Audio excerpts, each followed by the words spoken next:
SuperTalk Mississippi media production. You're listening to Sports Talk Mississippi On Demand, presented by Pearl River Resort. Escape to Choctaw, Mississippi and enjoy world-class gaming, the Dancing Rabbit Golf Club, and Geyser Falls Water Park. Escape to Pearl River Resort. Sports Talk Mississippi is on the air. Sports Talk Mississippi is powered by C Spire. Power your home or business with C Spire Fiber. To learn more, visit supertalk.fm/C Spire. C Spire Fiber powers Super Talk Mississippi.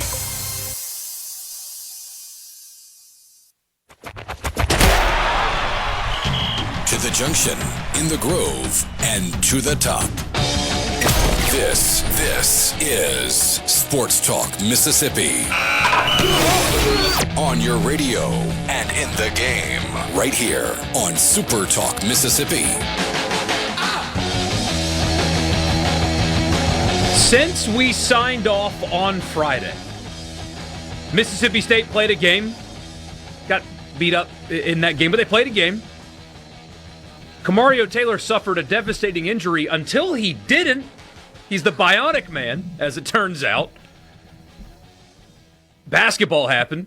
Basketball's half canceled. And I tweeted at Hadad. He didn't respond to me. Basketball's half canceled in the state of Mississippi. Only one half. We're going to wait and see. Only one half. How that goes. Big win for State. Ole Miss still really trying to find their identity offensively. And then the portal opened. And boy, did fireworks happen not only in the transfer portal, but also on the player retention front. Trinidad Chambliss, should he win his waiver, we'll talk about that. Returning to Ole Miss, he did a hit on SportsCenter today, straight up saying, I mean, I could have followed Lane Kiffin, but why? What was his tone? The video's getting cut up right now. We'll play it for you. He's not the only one. There's a lot to talk about there. There's some portal commitments in Oxford. Kelly Jones, somebody that Hadad has been talking for a week now. Hey, don't think that he's leaving. I don't think he is.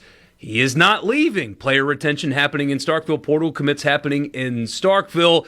Somehow we're going to get to winners and losers and other things as well today. But boy, we got a lot to talk about. And it's mostly really good.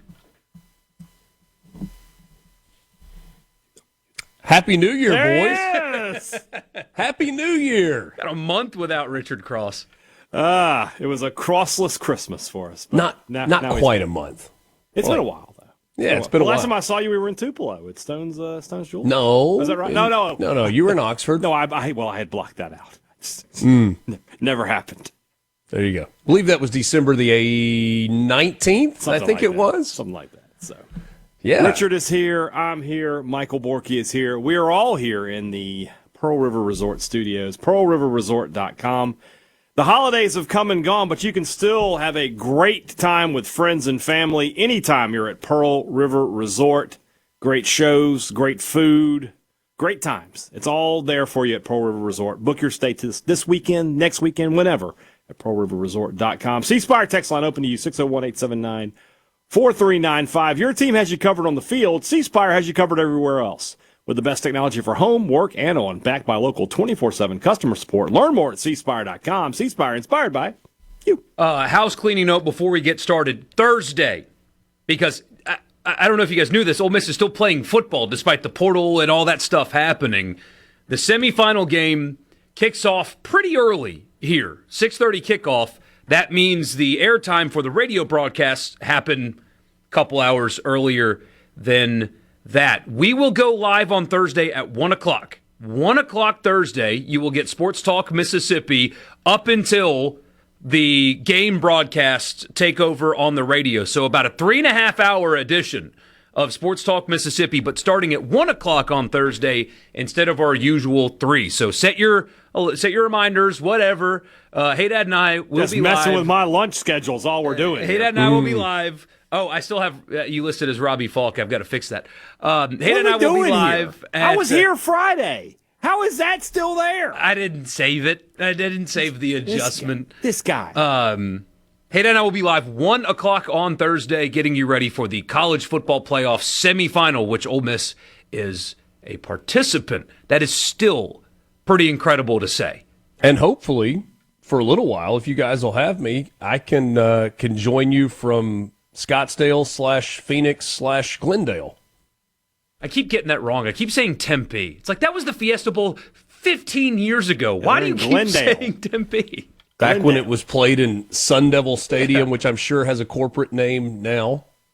Well, now but you got me curious now. If it does, what, the name of Sun Devil Stadium? Yeah, I would Mountain think. America. There you go.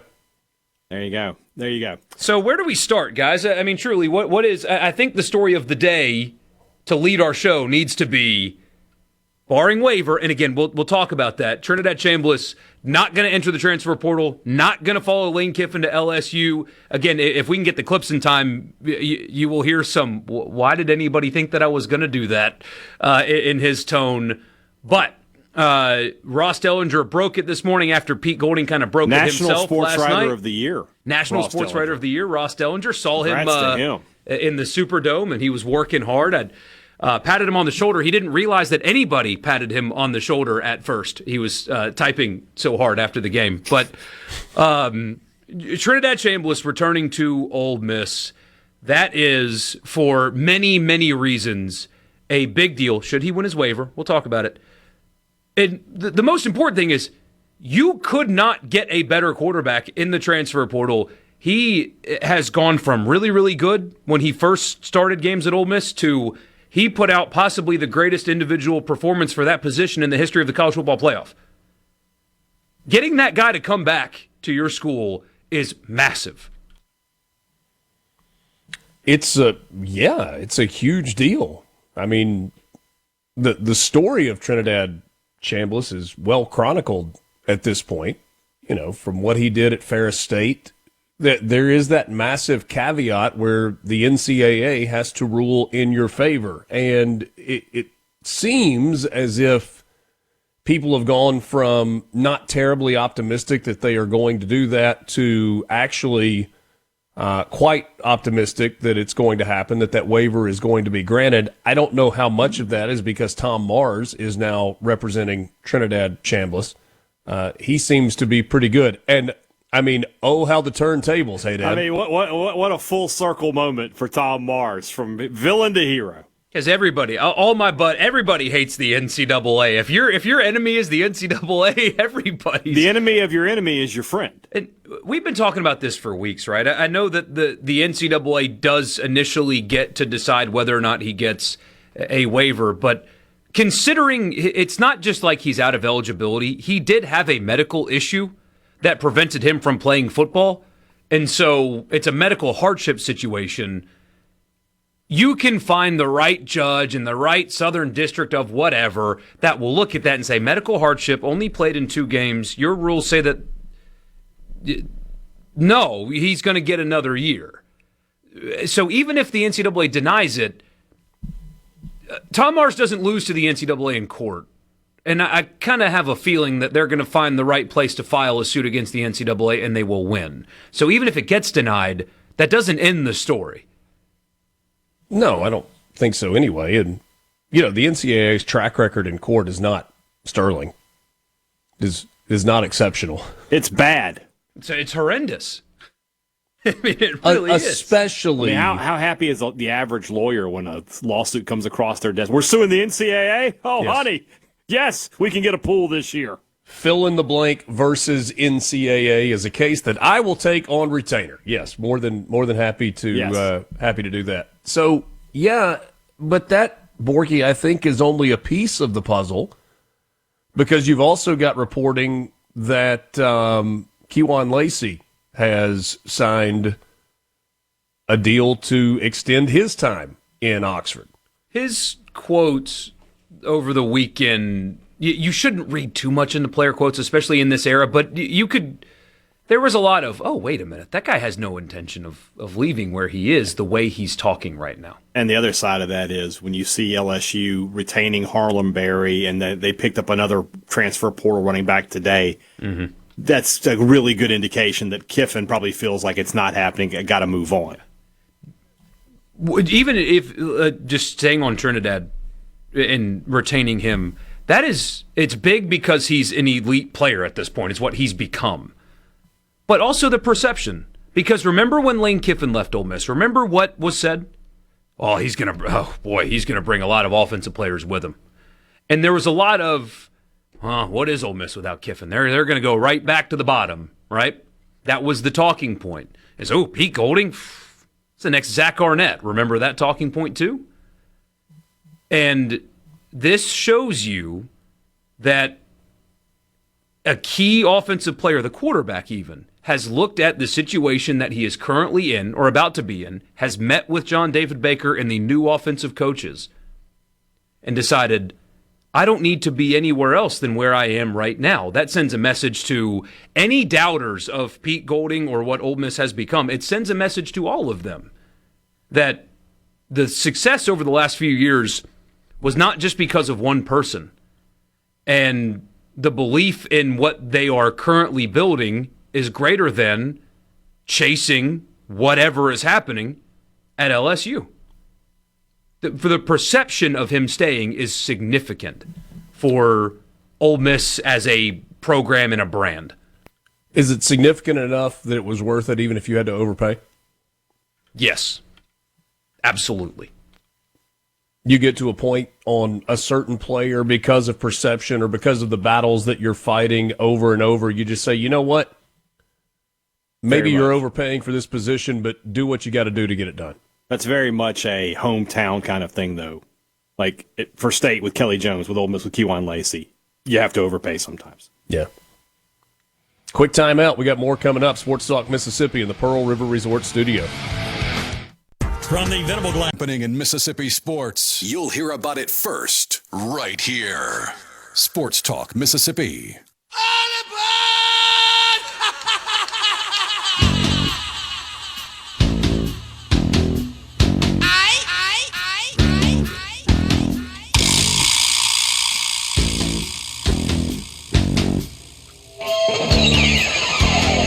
Welcome back, Sports Talk Mississippi.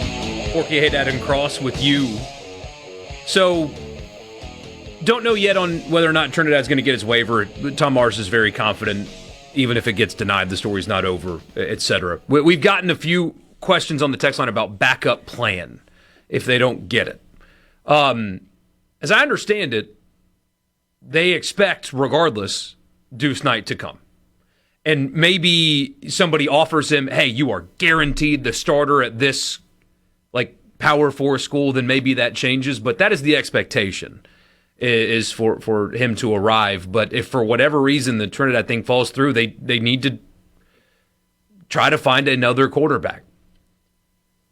I think that they don't expect to have to at this point, though. I think your quarterback room is going to be Trinidad Chambliss and Deuce Knight next year. I feel like everything that's happened today, why would you waste your time if you didn't feel good about the waiver, right? Like, why would you want to get people's hopes up and get people excited if you didn't feel like it was going to happen? And I just feel like this is kind of a, we all know it's a little wink, wink, nudge, nudge kind of thing happening up at Ole Miss right now. They know they're going to get the waiver. The NCAA is kind of out of the business of denying waivers at this point.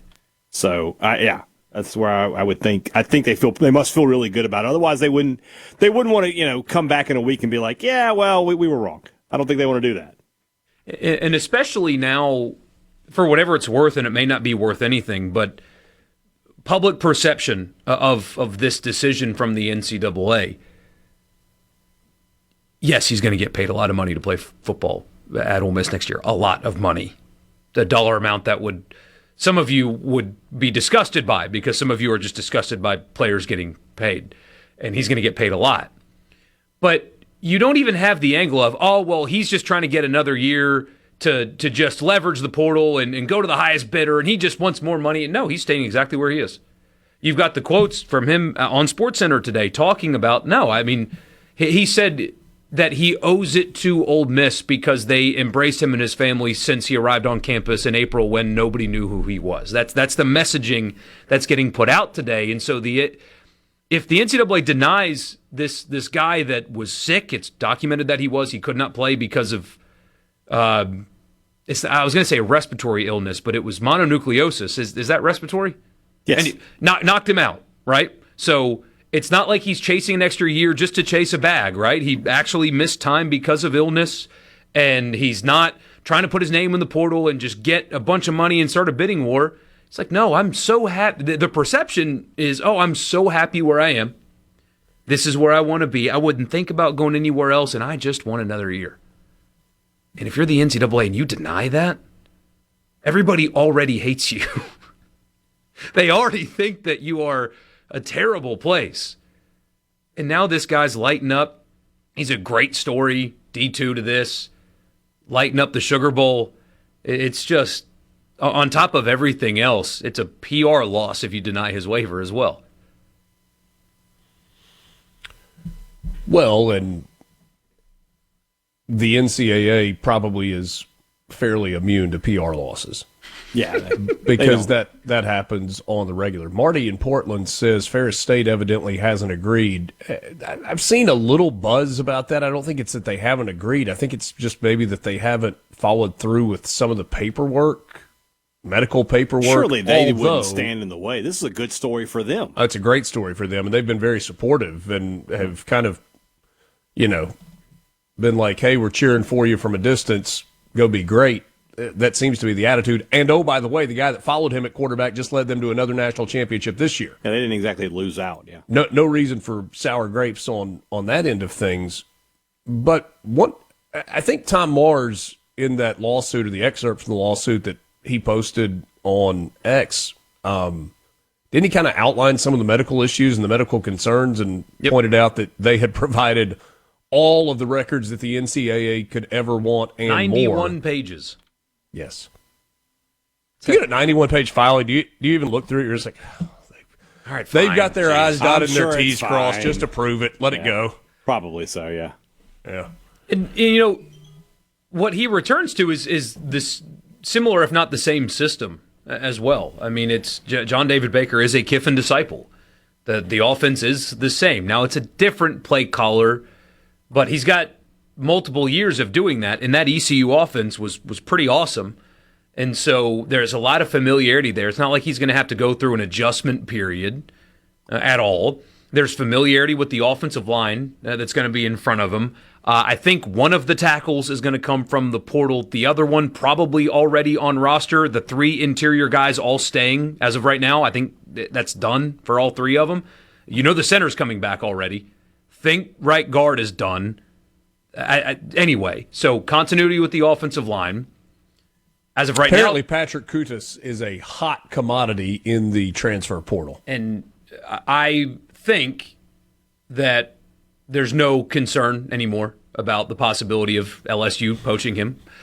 So you got familiarity there. If the hey, Dad, I am perilously close to being on board with your line of thinking of, well, they'll just find the money somewhere. I mean, that is where we are in this world. I know it is not that simple, but when you hear the numbers that are floating around and you look at the profile of some of the guys that are either being retained or being brought in, you're like, the level of commitment here is off the charts. And in fairness, there is a level of credit that exists on kind of the way that Ole Miss has structured their department now. Mm-hmm. Because the Grove Collective, while there is still some separation, has basically been rolled into the Ole Miss Athletics Foundation so that all of the donations that are coming into the athletics department are going into one pot of money, and that money is being distributed as is best seen necessary. Well, they may be out a little money. I don't plan to renew. We'll see how that goes at the end of the season. But that $100 may not be coming in. I might just renew for you. Well, if you would, regardless of the outcome, can we change the name on that donation? Absolutely not. We cannot change the name. Under no circumstances will we change that name. When we talk about the money, Ole Miss was committed anyway, right? Yeah. Their fans want to win. They see this success. They don't want it to go away. But there's also one of my favorite motivators in the world, spite. They can't let it look like, it was all Kiffin. Ole Miss has to be even more committed maybe than they've ever been before. So they can continue to get players in there, so they can continue to have the success, so they can point at Lane Kiffin and say, we didn't need you. What do you think? I know you guys have both seen this floating around in different places, whether it's message boards or Twitter or Facebook or whatever. The idea that Ole Miss would not still be playing football if Lane Kiffin were the head coach. 100% agree. Well, I don't know about 100%. I mean, I won't go that far, but we talked about it on Friday, or talked about, when I was here Friday. A couple of those field goals, Kiffin goes, right? He goes for it. And maybe you don't get it, and that changes the game entirely. And somebody made a good point on the text line, and I think we agree with him that with Kiffin, it's so like he's an analytics guy, right? We're following the analytics here. This is what the page says, so we do it. Golding is not that way. And so when you're trying to coach against a guy who's kind of flying by the seat of his pants a little bit, that can make decision-making on the other side a little more difficult. And maybe that, Kirby didn't quite counterpunch as well as he could have. With Kiffin, he would have said, okay, Kiffin's definitely going to do this, so we'll do this. You can't do that with Golding. The book's not out yet? Yeah. The book's not out. I don't know that there is a book on Golding. Golding might just be, he might be a little more old school. Might be a little bit, I'll do it my way. That, and it's abundantly clear that he didn't believe that they were going to win that game. And we told you on this show for weeks, and despite some pushback on the text line and on message boards and stuff from the stateside, the players were furious about how he handled all of this. I don't think you would have gotten the exact same. I mean, Cam Franklin admitted it after the game. You wouldn't have gotten the same preparedness, everything. You wouldn't have gotten all that with him still around, knowing what we now know.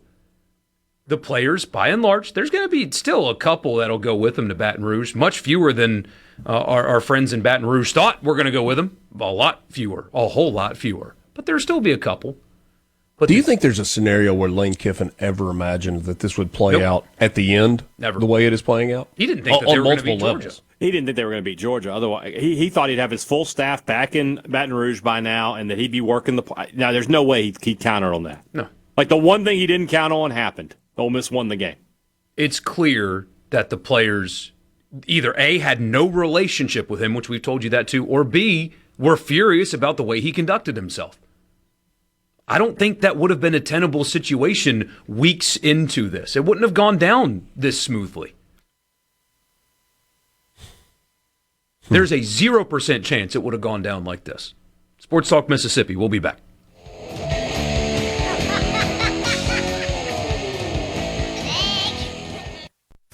From the Talk Mississippi on the SuperTalk app, your local SuperTalk station, and at supertalk.fm.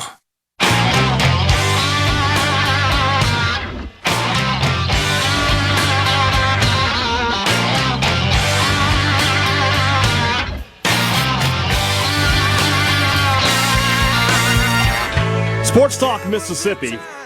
Brian Hadad, Michael Borkey, Richard Cross with you on a Monday afternoon. Sound so surprised. I'm just delighted is the word that I would use. Thanks, I'm also delighted to tell you about our newest friends here on Sports Talk Mississippi, and that's AgriGold.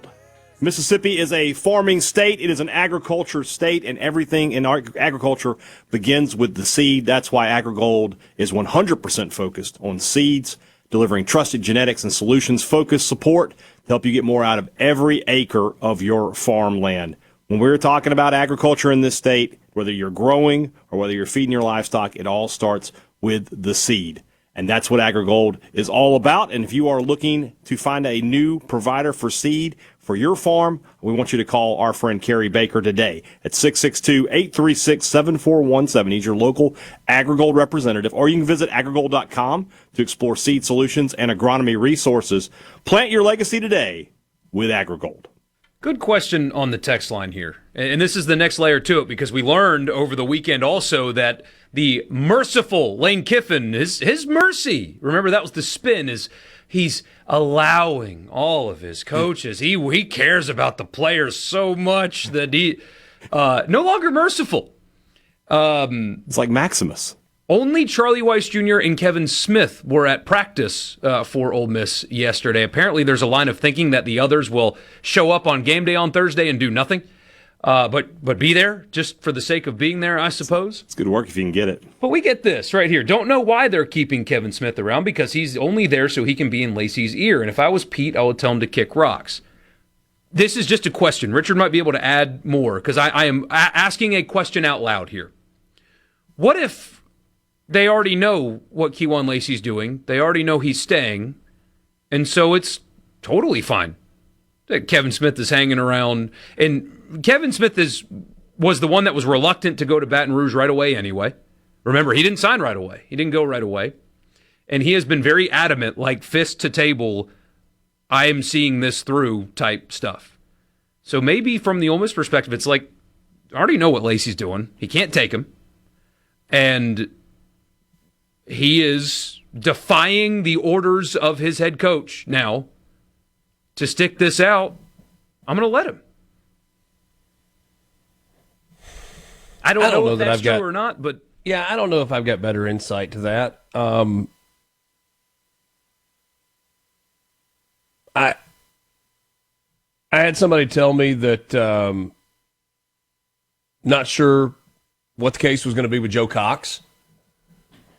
And as you were saying a second ago, it doesn't sound like he's been back, and that was not necessarily concerning to the person that told me about that.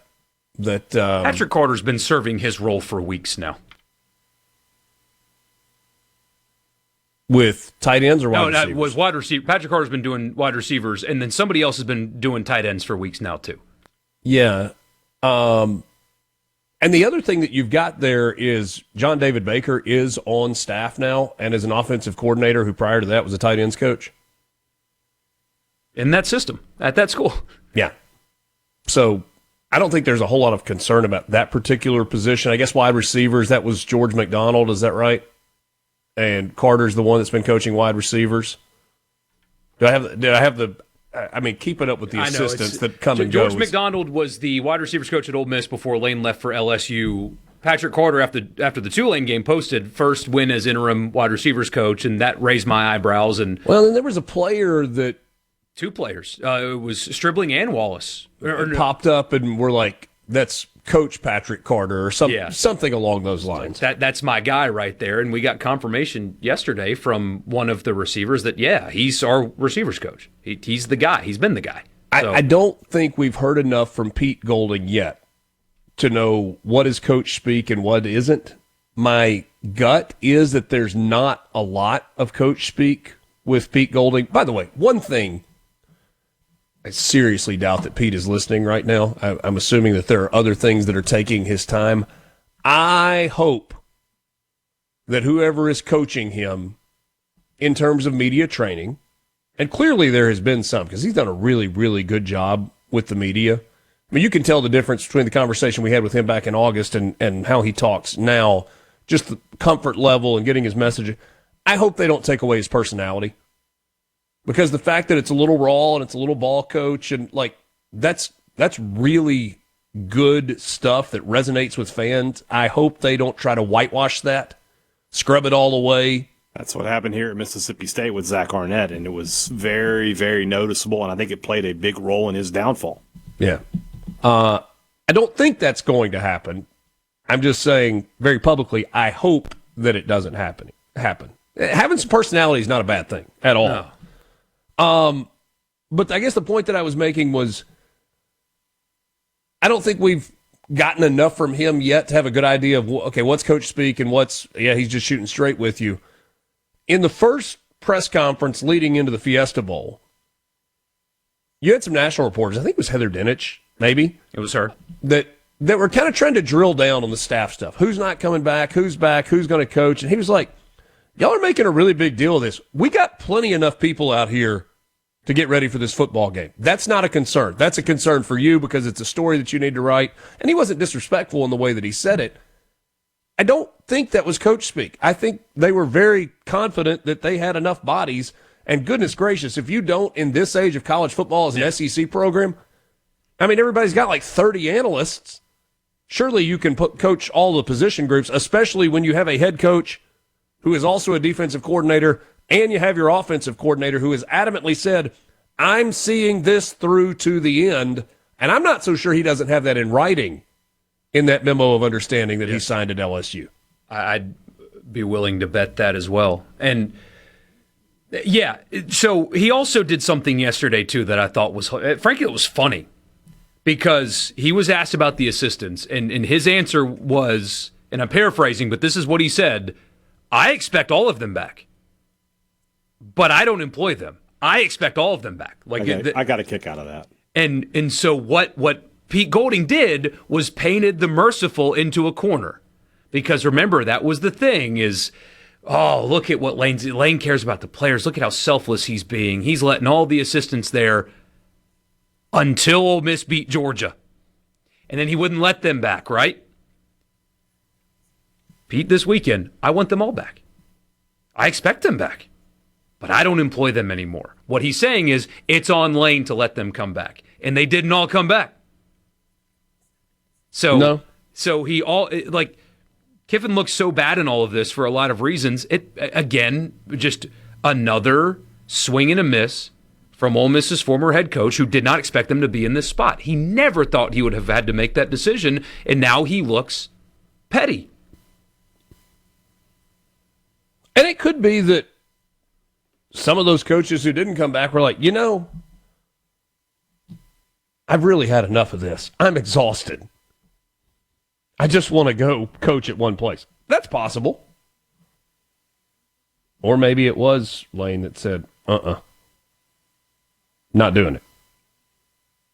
And maybe not everybody was as comfortable in their position as Charlie Weiss or Kevin Smith or whatever. Because I think Kevin Smith and Charlie Weiss are two guys can be like, dude, I'm good. I don't have to work for you. I am infinitely employable. Today, tomorrow, yesterday, next week. And you want to fire me? Fire me. You know what it's going to cost. I know they used Chris Lowe to quote-unquote deny it yesterday, but NFL people didn't make up that Charlie Weiss Jr. is going to have interest. It's Black Monday in the NFL. There's 6 or 7 new openings in the NFL, and there's going to be more. That didn't just get out there by accident. So he's going to have options there too. What's fascinating, though, if the Lacey stuff is true, if Lacey returns to Ole Miss, you forced out Frank Wilson from LSU. You forced him out, much to the disappointment of a lot of very popular former players and a lot of very quote-unquote powerful high school football coaches in your state. You force him out to bring in Kevin Smith, to bring Kejuan Lacey with him. That is what you did. That was how everybody could justify it. You're going to miss Frank, but Kejuan. It's fine to miss Frank because Kejuan. What happens if Kejuan doesn't come with Kevin Smith? Whoops. Another swing at a ball in the dirt, strike 3. Yeah. And, as crazy as this situation has gone, it's Ole Miss that's getting the last laugh. At least for now. Now, maybe down the line it changes and it turns around a little bit. But as it stands right now, Ole Miss is still playing football. There are 4 teams in the country. 4 that are still playing football. Ole Miss in Miami, Indiana, and Oregon. And this Ole Miss team is in uncharted water. It seems as if the early days in the portal period are going quite well for Ole Miss. Ole Miss fans have rallied around and have fallen in love with Pete Golding in a very short amount of time. And it appears that they're going to continue to march on as a program.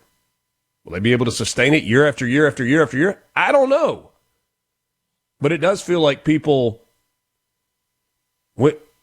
endured the drama, but are fine with the drama being gone, I think. And there's a game Thursday.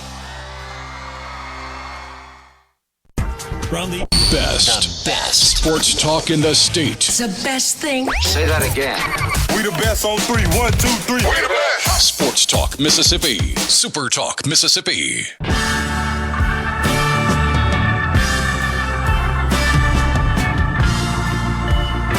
All right, let's put that conversation to bed, put it aside for a little bit, and get to Some big news on the state front. Hey, Dad, we can recap the Duke's Mayo Bowl if you like. We can save that for later. But since we're talking about player retention, let's stick with that theme before winners and losers. Then we can get to the game and all that stuff after. Yeah. You were telling our audience for a couple of weeks that, hey, Kelly Jones probably coming back. There's a real chance that he comes back. You were surprised by that. Just because he's so good. I figured the draft grade would be too high to say no to. Well, let's go back then to a conversation we had on this show that I relayed some information earlier this year, sitting by an NFL scout. You know, for those of you who don't know, in the press box on any given Saturday, you've got your local media, you've got your out-of-town media, you've got some national media, and you'll have a number of NFL and sometimes CFL scouts up there watching the game and taking notes and so on and so forth. And it was the Tennessee game. Jones made a play in that game, and I leaned over. I've been having a conversation with the guy. I won't reveal his team, but I'll just tell you they're in the playoffs. And I just basically was like, what do you think of that guy? And he said, really good, love the measurables, want to see more tape. And he's like, he's young. Now, he's a redshirt sophomore. He would be eligible for the draft, but basically you'd only seen him at that point in, 7-8 games. And they just didn't feel like they had a good enough feel for him. Now, he continued to play well throughout the season, and I think will go into next year as one of the top cornerbacks in college football and have a chance to be a top pick if he has another good season. But they just didn't feel like they had seen enough from him at that time. So maybe that played in, if he got a second or third day draft grade, if Mississippi State can make him a 7-figure deal, the money's going to be okay. You're not really losing anything on that. And then you can go next year and possibly be a first-rounder. This was huge for Mississippi State, though, because when you think about the budget that you have, right? And not that State's hurting for cash or anything, but if he leaves, you've got to find another corner, hopefully close to his caliber. That would be really, really tough, and it would be really, really expensive. It was money Mississippi State didn't want to have to spend. They'd rather spend it on retention than on trying to find somebody new, and that's what they were able to do here. And with Zach Arnett's defense, and you think about Martin Emerson, and you think about Emmanuel Forbes, two guys who, third-round pick, first-round pick in the NFL draft, this defense can highlight great cornerback play. And we'll see if Jones can be the next guy on that list for Mississippi State. For what it's worth, a fourth-round pick's, generally speaking, contract is it's a few $1 million, but over the span of years, it would be less than $1 million a year to be a fourth-round pick. Third-round pick, you have a contract maybe of about $5 million, but that's over 4 years. Yeah. So if he is close to a 7-figure player, he's making that salary already. Yeah. You guys are going to slap me for saying this. I understand that everybody's dream is to go to the NFL that plays in college football, right? I get it. Like, that's the pinnacle. The NFL's boring. Did you watch? I don't know about that. Did you watch the game night? last night? That was incredible. And this weekend coming up is a good weekend. Hold on a second. Jose, let me amend my statement. The Giants-Vikings game was boring. The games that the teams that aren't in it, once they're out of it, they're boring. Nobody cares. You're just trying to get a good draft pick. But when you talk about playoffs on the line, this weekend coming up, the divisional round is as good as it gets. You're right. It's good. No, I mean, we went to that Giants-Vikings game, and it was cold, and it was less than 24 hours after the playoff game in Oxford, where that atmosphere was absolutely electric. You were just jaded. That can't. And the stadium was about 3/4 full, and about half of it was Minnesota fans, and it was just like the flattest environment ever. And I'm like, man, college football is so much more fun than this. Yeah, when both at their best, I think college football is better, especially when we're talking about home games. The neutral sites, I can take or leave. So Jones back. Also, State today got word that Trevion Williams and Zachary Tillman will be back for them. They're waiting on Isaac Smith and Anthony Evans, but everything that I am being told says that they feel good about that, and those guys will be back. That's a good core to build around for Mississippi State defensively. Tillman, Smith, Jones, Williams, Whitson is back. Whitson, we talk about waivers. He's got to get one as well. His is also medical. So we'll see how that pans out. State said when he announced that they felt good about that one. So Yeah, we'll that see. should be a layup. Should be. Not always the case. No. For those of you saying it's a terrible take, I will give you that the playoffs are a completely different animal. Yeah. Well, I mean, like last night is as good as football. That fourth quarter was unbelievable. Shout out to Robbie Falk, who experienced every emotion a human can as a Steeler fan last night. You think if he doesn't get his waiver that Tom Mars will just go from Oxford to Starkville? He might. And guess what? He'd go 2-0. He would. He absolutely would. So I wish he'd come down there and talk about Brennan Thompson. I don't think Brennan has as strong a medical Because he played chance. in, 9 games, but only 25% of the snaps Yeah, or it's something something like that. silly, yeah. But I don't feel confident in Thompson.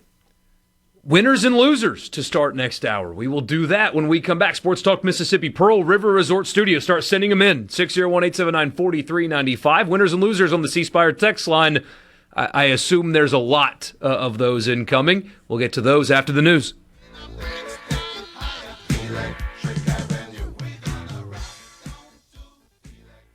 Now we have a special surprise for everyone. Give it to me. More Sports Talk Mississippi right now on Super Talk Mississippi.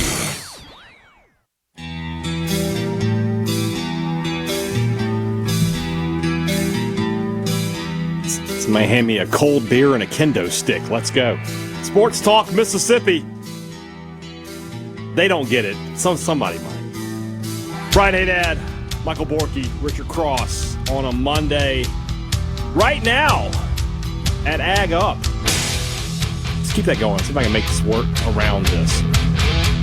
Start the new year with a compact tractor that's a proven performer and get a great deal. You can get it all at Ag Up Equipment. Right now, 0% financing for 48 months on select John Deere 1 through 4 series compact tractors. You can't beat these workhorses or their 0% financing. Stop by your local Ag Up. Visit them at agup.com. Your down-home dealer. Offer ends 1/31/26. is that a kendo stick or a Singapore cane? It's they're the same thing. Ooh, it's yeah, it's kind of the same thing. Is this an old guy thing? Because this is going right It's a over my wrestling head. thing. Oh, Well, the guy that blocked Hadad on Twitter, Stone Cold Steve Austin. Stone Cold. Yeah. he blocked you on Twitter? You can't go by Stone Cold and be soft online. He's It thin, doesn't work like skinned. that. He's a thin-skinned rattlesnake. Wasn't there some debate as to whether or not the Sandman kind of stole Steve Austin's shtick? Well, Nah. that's we don't have time for that. What we do have time for, what's up now on Sports Talk Mississippi, is winners and losers. Hey. All I do is win, win, win, no matter what. I'm a loser, baby. We got winners. We got losers. Americans love a winner and will not tolerate a loser. Winner never win. And a winner never. What did you like? What did you not like from the weekend? We do it every Monday, winners and losers. Michael Borkey, start us off. They lost the game, but this season for the Saints is a win.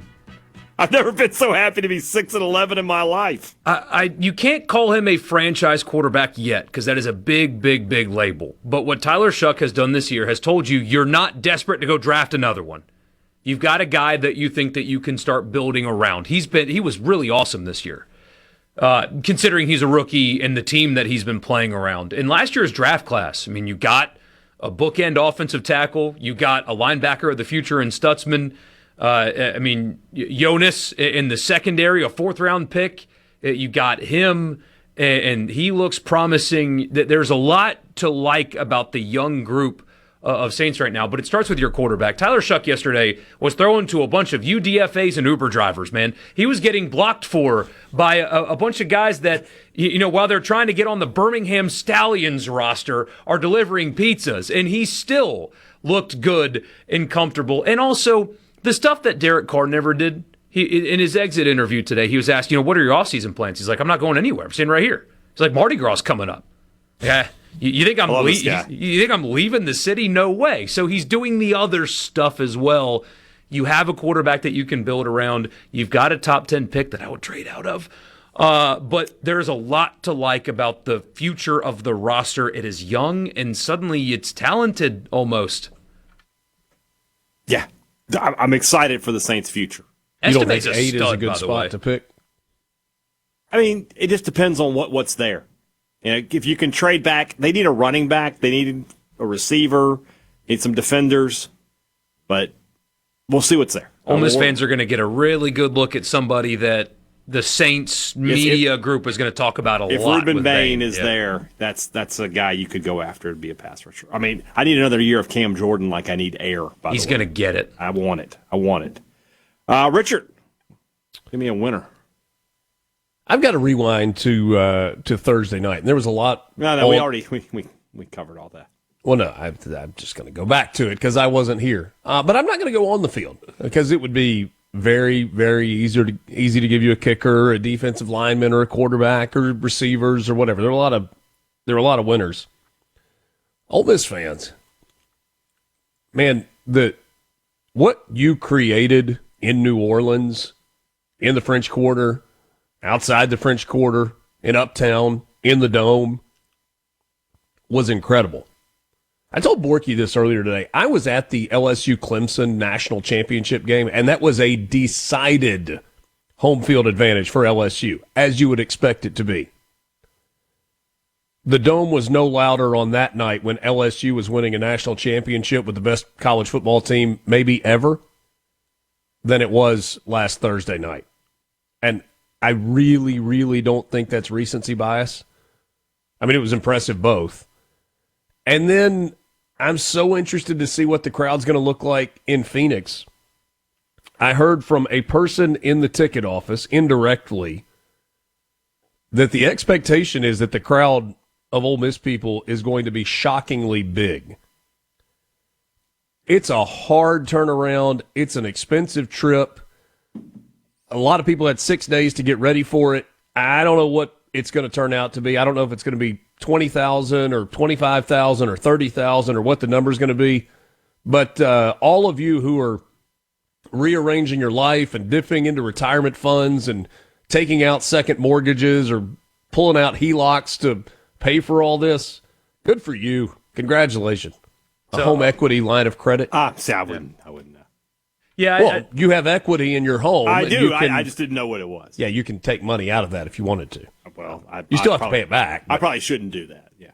No, it's not. It's better advisable if you don't have to. Yeah. It's better than a credit card.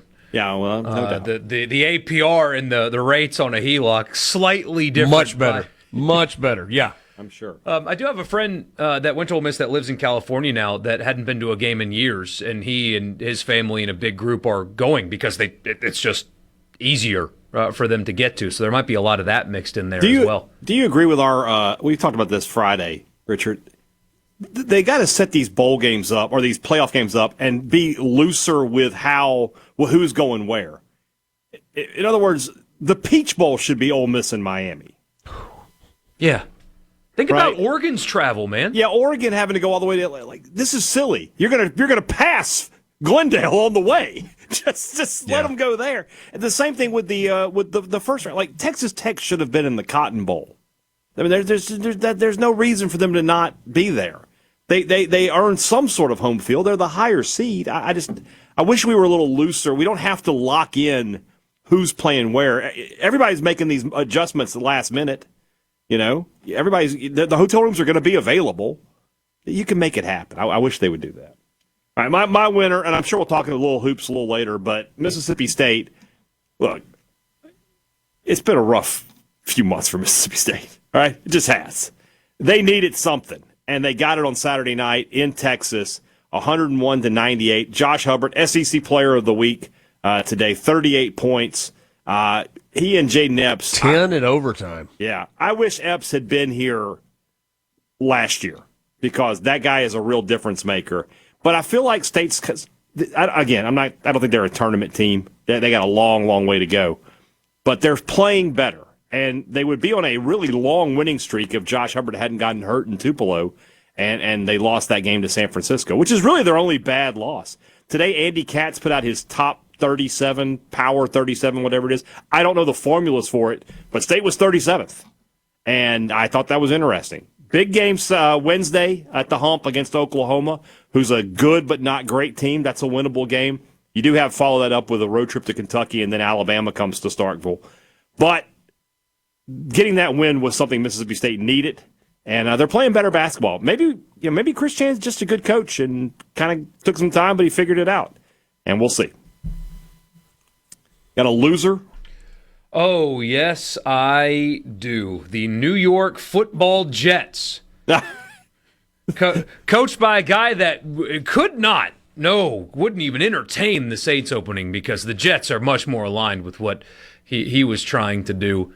For the first time since 1933, a NFL team did not force a single interception in a season. And they play more games now than they did in 1933. The Jets did not intercept a pass. It seems impossible. In 17 games for the first time since 1933. Not the first time for the Jets. The first time for all of the NFL. You think a pass would get deflected and just pop up in the air? Something, anything. No. That's a crazy stat. That's a good one. Richard, you got a loser? I hadn't had much negative in my life to focus on the last little bit. Hey, Dad. That's great for you. I'm excited. I saw the pictures of your trip to New York. Beautiful family.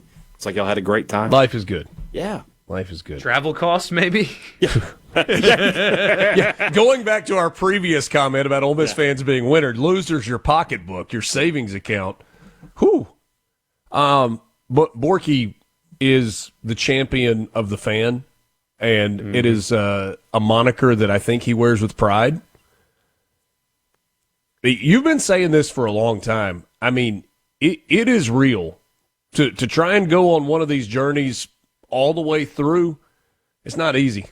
Oregon's going Miami back, Atlanta back, and then if they win, Miami back again. Yeah.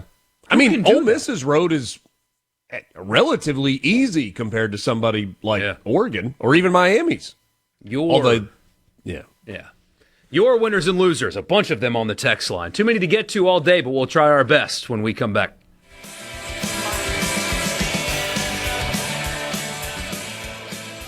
From the Sports Talk Mississippi is brought to you by Covington County Hospital in Collins, where your health matters. Sports Talk Mississippi with Richard Cross, Brian Hadad, and Michael Borkey is back. I'm all ears. Super Talk Mississippi.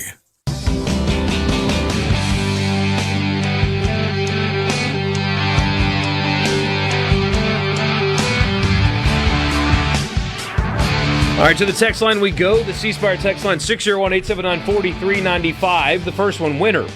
Ole Miss defensive tackle Will Eccles, who publicly mentioned and honored his deceased teammate Corey Adams from the victory podium after the Sugar Bowl win with his mother in attendance.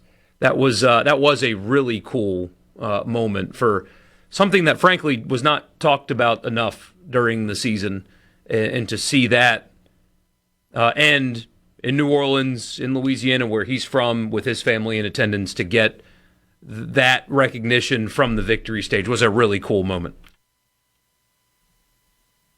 It really was. I mean, it really, really was. And you know, when you watch those post-game trophy presentations, there's like one rule.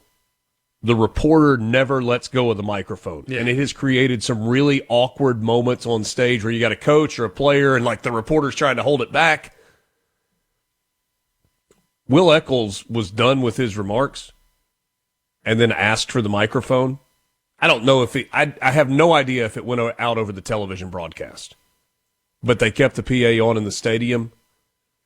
And for him to be able in that moment to recognize Corey Adams' mother was, I mean, it was really, really special. Yeah. Who a month ago had been sitting in that very building for Edna Carr's state championship win. Yeah. Jared says, winner, Jeff Lebby not getting mayonnaise dumped on his head. Loser, Jeff Lebby not getting mayonnaise dumped on his head. Two things can be true at the same time. The real winner, by the way, in that is Kamario Taylor's iron rod of a leg. Watching that play live, I mean, you can watch the post-game show that I did.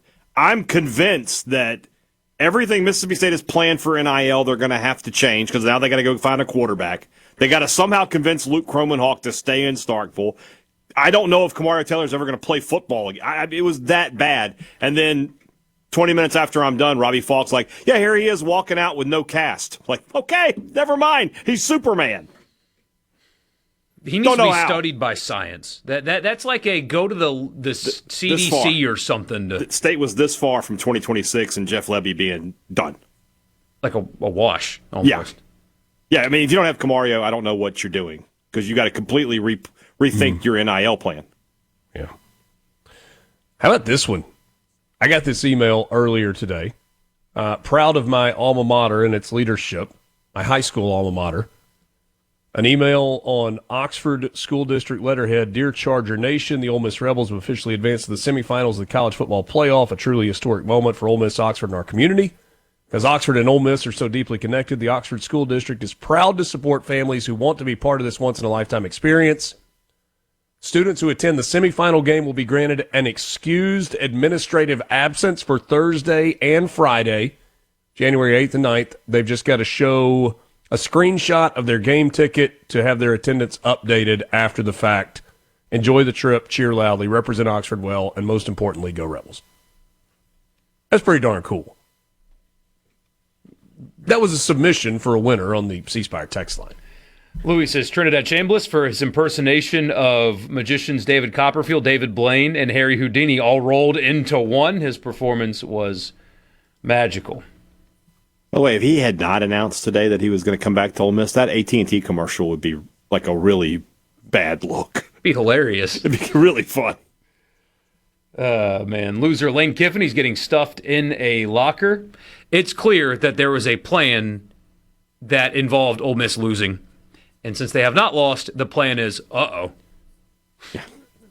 What do we do now? And the problem that he's got is there's like 11 now players on their roster. They've got to get almost a full roster out of the transfer portal. And look, if anybody can do it. If anybody can do it, it's him. It's Lane Kiffin. But if Did you say 11? It was 16 2 days ago, and they've lost more. Something like that. It's crazy. They've got to get like 60 players in the transfer portal to complete the roster right now. Now, they had one offensive lineman that was in, pull his name out, so maybe they'll get some of that too, but it's a long uphill climb for that. Winner, everyone in attendance for the Sugar Bowl. The game environment was elite. Loser, Lane Kiffin and LSU and all the Ole Miss players he's, quote, taking with him. Winner, the stage pushers. They got to work out. That was tough. It's like back in two-a-days where you had to push the sled. Yeah. Borkey, we have gotten both winner and loser on the C Spire text line for Sean McDonough. Whoever, loser, what do you want out of a broadcaster? I thought he was great. He was exceptional. I went back and watched the game. He was exceptional on Thursday night. I've gone back and watched it, and I thought he was tremendous. They didn't like that he dwelled on Daquan Wright not going out of bounds at the end of the first half and kind of put that on Peach. It's a big play, though. It was a big play, and he should have gone out of bounds. Now, those who were trying to make that an indictment on the coaching of Pete Golding and, this is clear evidence that he's a terrible coach and this is never going to work. That was a little over the top. Shout out to the non-ball knowers at the Athletic. My goodness, guys. Is that where David Ubben is now? Yeah. McDonough was also, we mentioned Ross Dellinger. McDonough was named National Sportscaster of the Year today. Yeah, what I like about him, look, I mean, I voted for both of those guys. Well, you did good. How about that? Picking winners. There are some announcers, for some reason I'm having a brain fart. The guy at Fox, please help me. Gus? Gus. When he yells and gets excited, he's just yelling, right? He's just yelling. With McDonough, his voice elevates, he gets really excited, but he is still very much within his emotions, and the calls are still crisp. Like, voice inflex, he elevates all of that with the moment, but he's still making, technically sound calls while also elevating, whereas Gus just, yells. You know what I mean? It was, from my perspective, it was an absolute masterclass in how to broadcast a high-level football game. And I thought Greg McElroy was pretty good, too.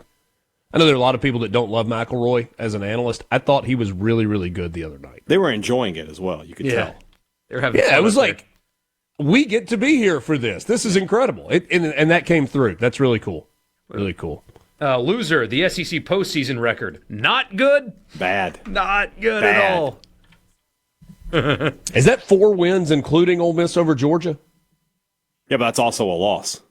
Oh, I know, but I'm saying that like the 4 includes a loss. So yeah, Ole Miss has 2 of the wins. Yeah. Yeah.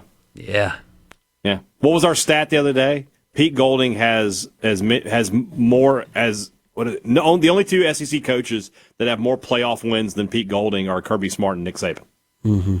That's a fun stat. Yeah, Ole Miss has 2 of them, and then who else has won? Texas. Texas won. Yeah, Sark's got one. And who's the other team? Vandy didn't win. State didn't win. Bama didn't win. Georgia obviously loses to Ole Miss. A&M didn't win. Oklahoma didn't win. Missouri didn't win. Oh. Arkansas didn't play. Tennessee didn't win. I'm trying to think my way around. It's really bad. It's who LSU didn't win. There's 4? Who am I missing? I don't think there's. I thought I saw 4 and 9 today. Is that not right? Alabama beat Oklahoma. Alabama beat Oklahoma. So there it is. That's the 4th one, yeah. That's winner. Josh Hubbard, SEC Player of the Week, 6th in the nation in scoring, over 22 points per game, and 1st in the SEC. Played really, really well Saturday night. That's why you pay him the big bucks, buddy. That's why. He earned them this weekend. Winner, Southwest, for opening up direct flights from Jackson to Phoenix. I've got a buddy going 4 different places, 4 flights to get to Phoenix. Really? Yes. Well, wait, he's got 2 connections? Yep. So he's going Jackson to somewhere to Phoenix? It's Birmingham to Vegas to somewhere in California, then to Phoenix. Wow. It's a lot. The links that people are going to make this trip, I mean, the folks that are driving, I saw somebody was taking a train. You got people flying out of Memphis, Jackson, Gulfport, Meridian, Birmingham, Huntsville, Atlanta, Dallas, Nashville, all over the Southeast, flying into Phoenix or Vegas or Palm Springs or wherever else, and then renting cars and driving in from there because it was a more affordable way or the only way they could find a ticket. So, yeah. It's, we'll wrap up winners and losers. Creativity. And then get to, so we already talked about Kelly Jones returning, and Hadad mentioned the bionic leg of Mississippi State's quarterback, but a game did happen too.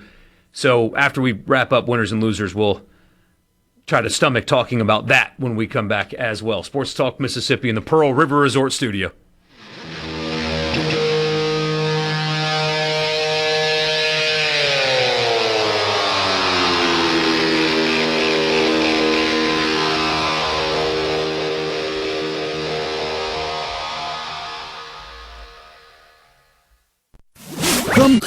Sports Talk Mississippi is back. This is it. Super Talk Mississippi.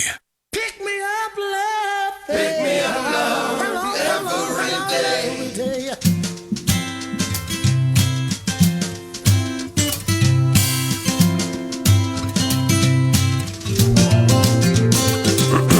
Some more of your winners and losers before we turn the page to the Mayo Bowl. This one, winner the priest that blessed the field by throwing holy water in the end zones before the Steelers game. Hey, it's not crazy if it works. Yeah.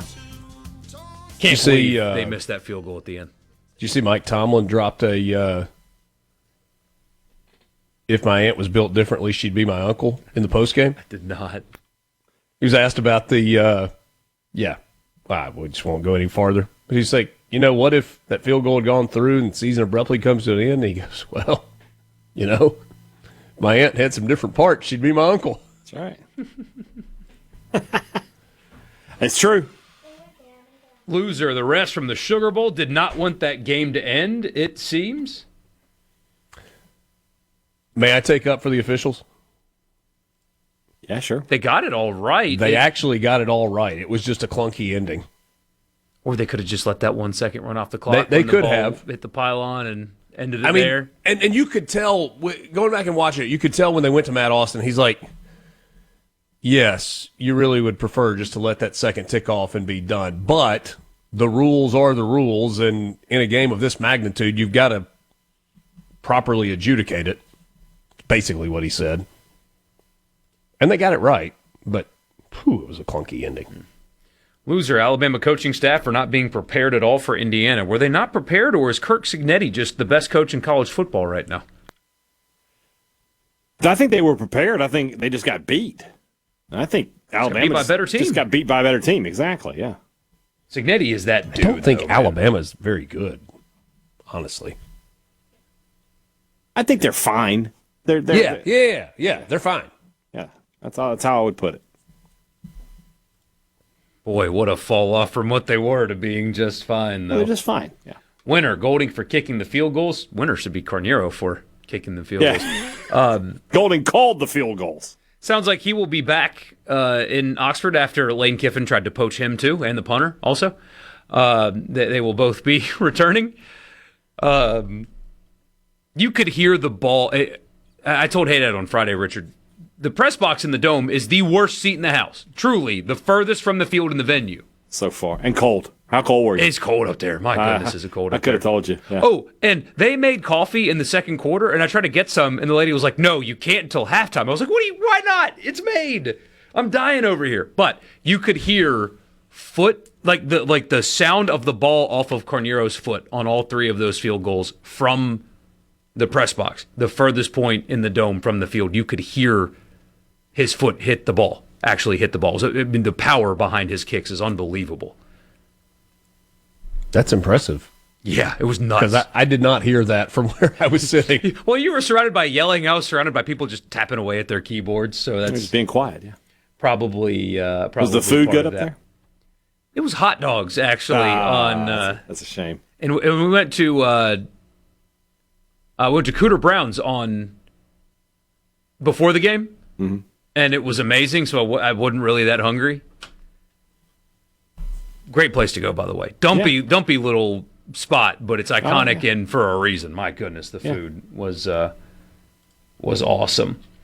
All right, so a lot of repeat ones in there as well. Let's just turn the page now to the game that happened on Friday night. 43-29, the final score. Wake Forest beats Mississippi State. Robbie Ashford threw for 303 and 3 touchdowns and was picked off once. On the other side, Camario Taylor, only 13 completions, but they went for 241 and a touchdown. He also ran for 63 on 18 carries. Frankly, Wake Forest did a pretty darn good job of keeping him in check in the run game. Fluff only ran for 38 on 14 carries. Mississippi State not great on the line of scrimmage in that game, would you say, Hadad? And I would say that about the season. I wouldn't just limit it just to this one. This game was a great microcosm of what State season was. Offensively, they can't block, and defensively, they're miserable. I mean, how do I know this defense is bad? Robbie Ashford threw for 300 yards. Okay, you're right. They're bad. Yeah. If I never see Coleman Hutzler again, it'll be too soon. I guess he's at Auburn now. Have fun with that. And then on the offensive line, I mean, I've been saying for weeks that State's biggest priority in the portal is going to be to get guys in who can protect Camario Taylor. You saw why. I mean, when you say that Fluff Bothwell only rushed for 30 yards, when I tell you that Cam Newton and Barry Sanders would have had similar numbers, I'm telling you the truth. You can't do anything when you can't block. State's offensive line was its biggest weakness all season long. I give Blake Shapen a little credit because what could he do? What could he do in the games that he played? He just was under constant duress. And Taylor, to have 60 yards rushing, most of it was on broken plays where he just used the superior athleticism to get away. Brennan Thompson, good game for him. He is now Mississippi State's all-time single-season receiving leader. Went over 1,000 yards, fourth time in school history. Good for him. But, yeah, I mean, It's kind of funny. I said, if you're State, you'd like to have this game to maybe give yourself some momentum going into next year, and instead you got less momentum. People are just looking at Lebby going, I don't know. I just don't know about this guy. So he, as I said on today's, if you look at the title of today's Thunder and Lightning podcast, Mississippi State's 2026 will be decided in this month. Whether or not they're able to get the guys in front of Kamario Taylor to protect him, and whether or not they're able to get the guys on defense, some difference makers to elevate that group in 2026. That's going to be the biggest thing.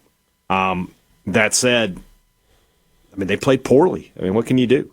And Wake Forest played well. What was it, right before the half? There was some pretty poor game management from Jeff Lebby. The roster's got to improve. There's some limitations athletically for his team. Mm-hmm.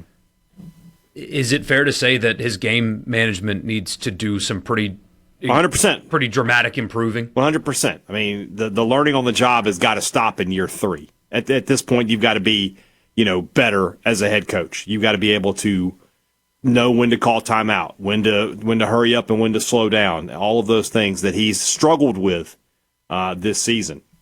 But again, part of it, when you talk about game management and some play calling issues, you're really hamstrung by the fact that you can't block. The three of us, Will East and Scary Gary, would have just about as much effectiveness as Mississippi State's offensive line. There's no time to throw. There's no holes to open up. It's just a brutal situation. And Lebby and his staff are responsible for getting those guys better. They did not do a good job of that this year. In fact, I would tell you that the offensive line got worse as the season went along, which is strange and disappointing and worrisome. Especially when you need in the portal. Yeah, that's my concern with this, is that State may go out and spend money and get some quality guys, but do I trust Lebby and Phil Lodeholt to develop those guys and turn them into a cohesive unit? Right now, I would tell you I do not. And you've just got to get so many, right? This is kind of what we were saying a year ago. Is like you've got to transform the roster year over year. And yes, there are more pieces to start with this year than there were a season ago. You've still got to transform this roster year over year if it's going to be competitive in the SEC. And it's not even getting guys that can start for you. Mississippi State needs guys who could start at other SEC schools. Right now, you look at State, they got 5 starters, but how many of State's starting offensive line would start anywhere else in the conference? Maybe Albert Reese could play at some of the schools. That's it. They need guys that you look at him and go, okay, that guy could play. I'm not talking about starting for Georgia or Texas or anything. I'm just saying, could this guy play for South Carolina? Could he play for Vanderbilt or Kentucky? State doesn't even have those guys right now on the offensive line. The game itself, it wasn't a great football game, and I know Mississippi State didn't play very well, but you got to the end, and it's like, well, there's still a chance here. Yeah. They cut it to a field goal, and then they give up a touchdown, and then they get the two-pointer. The two-pointer, and it's back to a one-score game, and then you're looking for a way to get off the field, and you give up that big run. Mm-hmm. Yeah, just it's one of those things where you get a bowl game and you get a little optimism. You're like, okay, maybe they could find and then you forget what the team was the whole year, which was not great, especially after the 4-0 start. They went 1-7, 1-8 now after that. So maybe that's on me for thinking that State could. I thought my thought process going into the game was they were 4-0 in non-conference. Maybe they can get this win here, but defensively they're just so bad and they can't block anybody. And every coach loves to give you the cliche that games are won and lost in the line of scrimmage. Well, Mississippi State is Exhibit A of that. They can't do anything on either side of the ball on the line, and that's why they're in the position that they're in. That's why their portal is going to have to be very, very heavy, no pun intended, on the lines of scrimmage.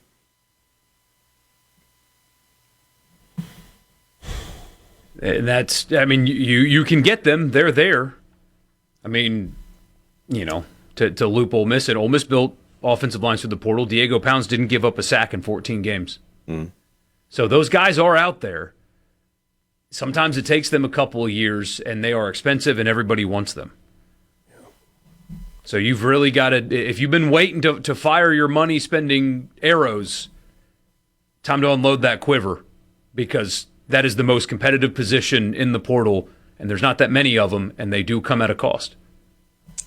Hey, Dad, I know the portal is the short answer. I guess I'll set this up as a question going into the final segment of this 4 o'clock hour, but how does Mississippi State build some momentum and some enthusiasm toward next year? Mario Taylor's part of the answer, but there's got to be more to the answer than just that. This is Sports Talk Mississippi. We're back with you after this. We're hearing Sports Talk Mississippi. Super Talk. Super Talk Mississippi. Oh, you're gonna take me home tonight. Oh, down beside that red firelight. Oh, you're gonna let it all hang out. Fat bottom girls, you make the rockin' world go round. Back with you, Sports Talk Mississippi, streaming at supertalk.fm and SuperTalk TV, coming to you from the Pearl River Resort Studios. Pearl River Resort, your home of the Dancing Rabbit Golf Club. I guess the home of the Dancing Rabbit Golf Club. Not one, but two 18-hole championship courses, the Oaks and the Azaleas, courses that you can play. Book your tee time online at dancingrabbitgolf.com. So I asked the question before the break, hey, Dad, what's got to happen for this Mississippi State program team to generate some excitement for Bulldog fans in the offseason? There's a certain amount of excitement that just comes with the start of a new year. Some of that happens. But for people to be hopeful, optimistic, not going into a year wondering what's going to happen that might lead to a coaching change. You kind of hit on it, but I mean, I don't know what else you can do other than get some big name guys in the portal. And specifically on the offensive line, a couple of defenders, a cornerback to pair with Kelly Jones. That's really all that you can do. You can go out and have I would do, now that there's not a spring portal window anymore, I would get back into pumping up the spring game and trying to get people on campus to see as much of that as you can. I mean, it's a little thing, but it's something I would do.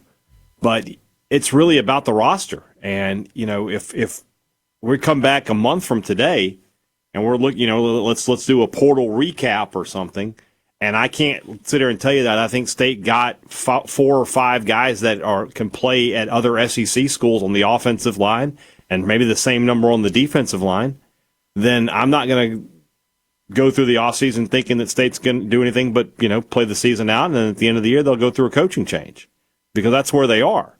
They've got to be better on both sides of the ball. And, I think with Arnett, at least I feel like the coaching will be better defensively. Those guys won't be as out of position, and I think they'll be far more aggressive. I think they'll be better defensively. But if they can't block anybody, it doesn't matter how good I think Kamario Taylor is. So if we look up in a few weeks and State hasn't fixed that problem, there's not a lot of reason to be optimistic in 2026.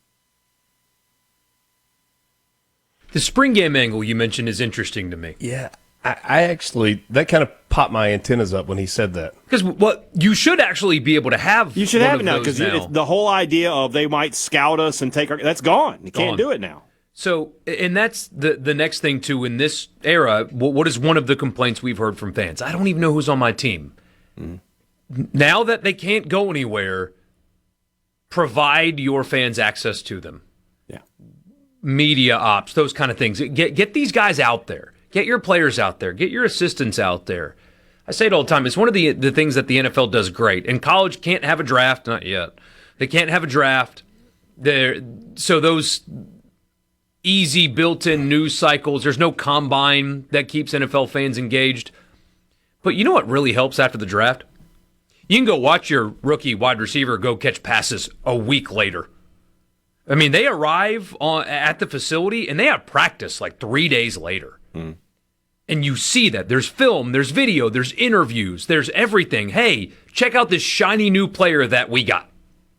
When the Saints draft a wide receiver, 3 days later, I'm going to get to watch his watch his practice highlights, and then an interview featuring him. Do that with your portal guys. When you get an offensive tackle, Let the media go to spring practice to watch him block. And then after practice, let him talk to those guys.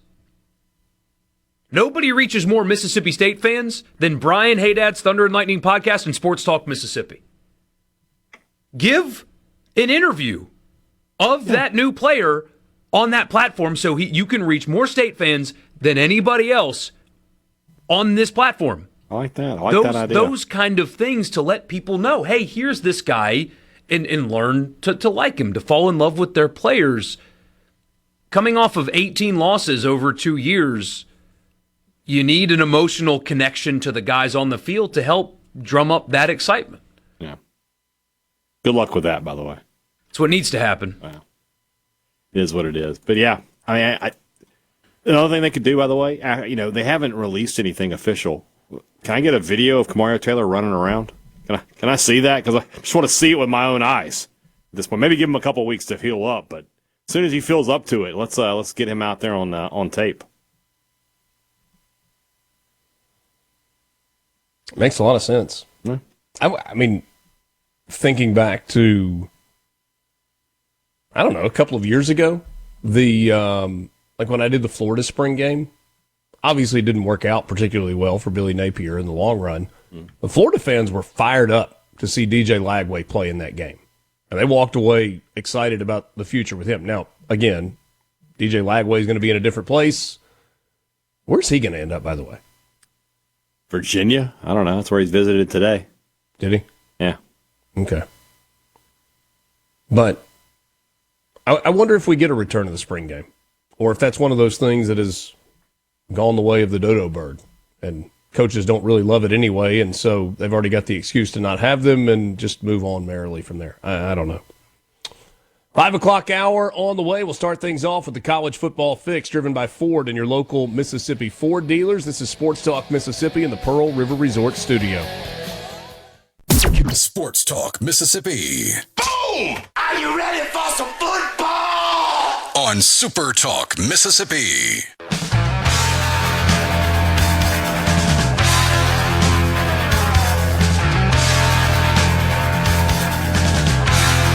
Hour 3 already, Sports Talk Mississippi. Borkey Hadad Cross with you. So we talked about Trinidad Chambliss returning to Ole Miss pending the waiver. Talked about player retention for Mississippi State, specifically Kelly Jones. There will be more. We hopefully we have time to get to the others today from both schools. We also talked about the Duke's Mayo Bowl and winners and losers. Now we got to get to the transfer portal. It opened on Friday, and we're going to kind of stick with, by and large anyway, players that have actually decided to go to Mississippi State or Ole Miss. There's a lot of, well, this guy plans to visit, and if they never show up, then what's the point of talking about them? So we're going to kind of stick with what we know for right now, and there's a lot of what we know, so we will do that right now for the college football fix. The college football fix is driven by. Oh, he looks so disappointed. I just wasn't sure who was doing it. I was like, he's got it. Take off. Driven by your Mississippi Ford dealers. Built Ford Tough. That is what the best-selling truck in America is. The Ford F-150. Don't mess around. Don't be silly. Don't do anything other than drive the best-selling truck in this great country of ours, the Ford F-150. Thank you for your attention to this matter.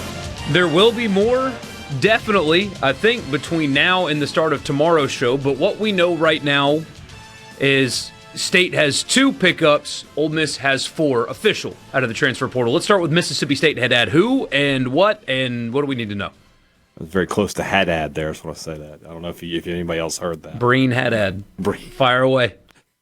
2 commitments for Mississippi State. One receiver, Marquise Johnson from Missouri. Interesting player from Mississippi State. Another speedster. He just looks like Brennan Thompson. I don't think anybody's as fast as Brennan Thompson, but he's going to try to fit that role. In his career at Missouri, 66 catches for 1,075 yards. So, Thompson came into State with very little production, right? It was more about Lebby had seen him in practice and kind of knew what he had. This is a guy who's done it on the field for Missouri over the past 3 years and has been pretty good for them. I always feel like it's a good measuring stick to look at the other team's message board and see how they feel about this. they're not happy this guy's leaving. They liked him. They wanted to keep him and try to make him part of the offense. So that's a good pickup for State.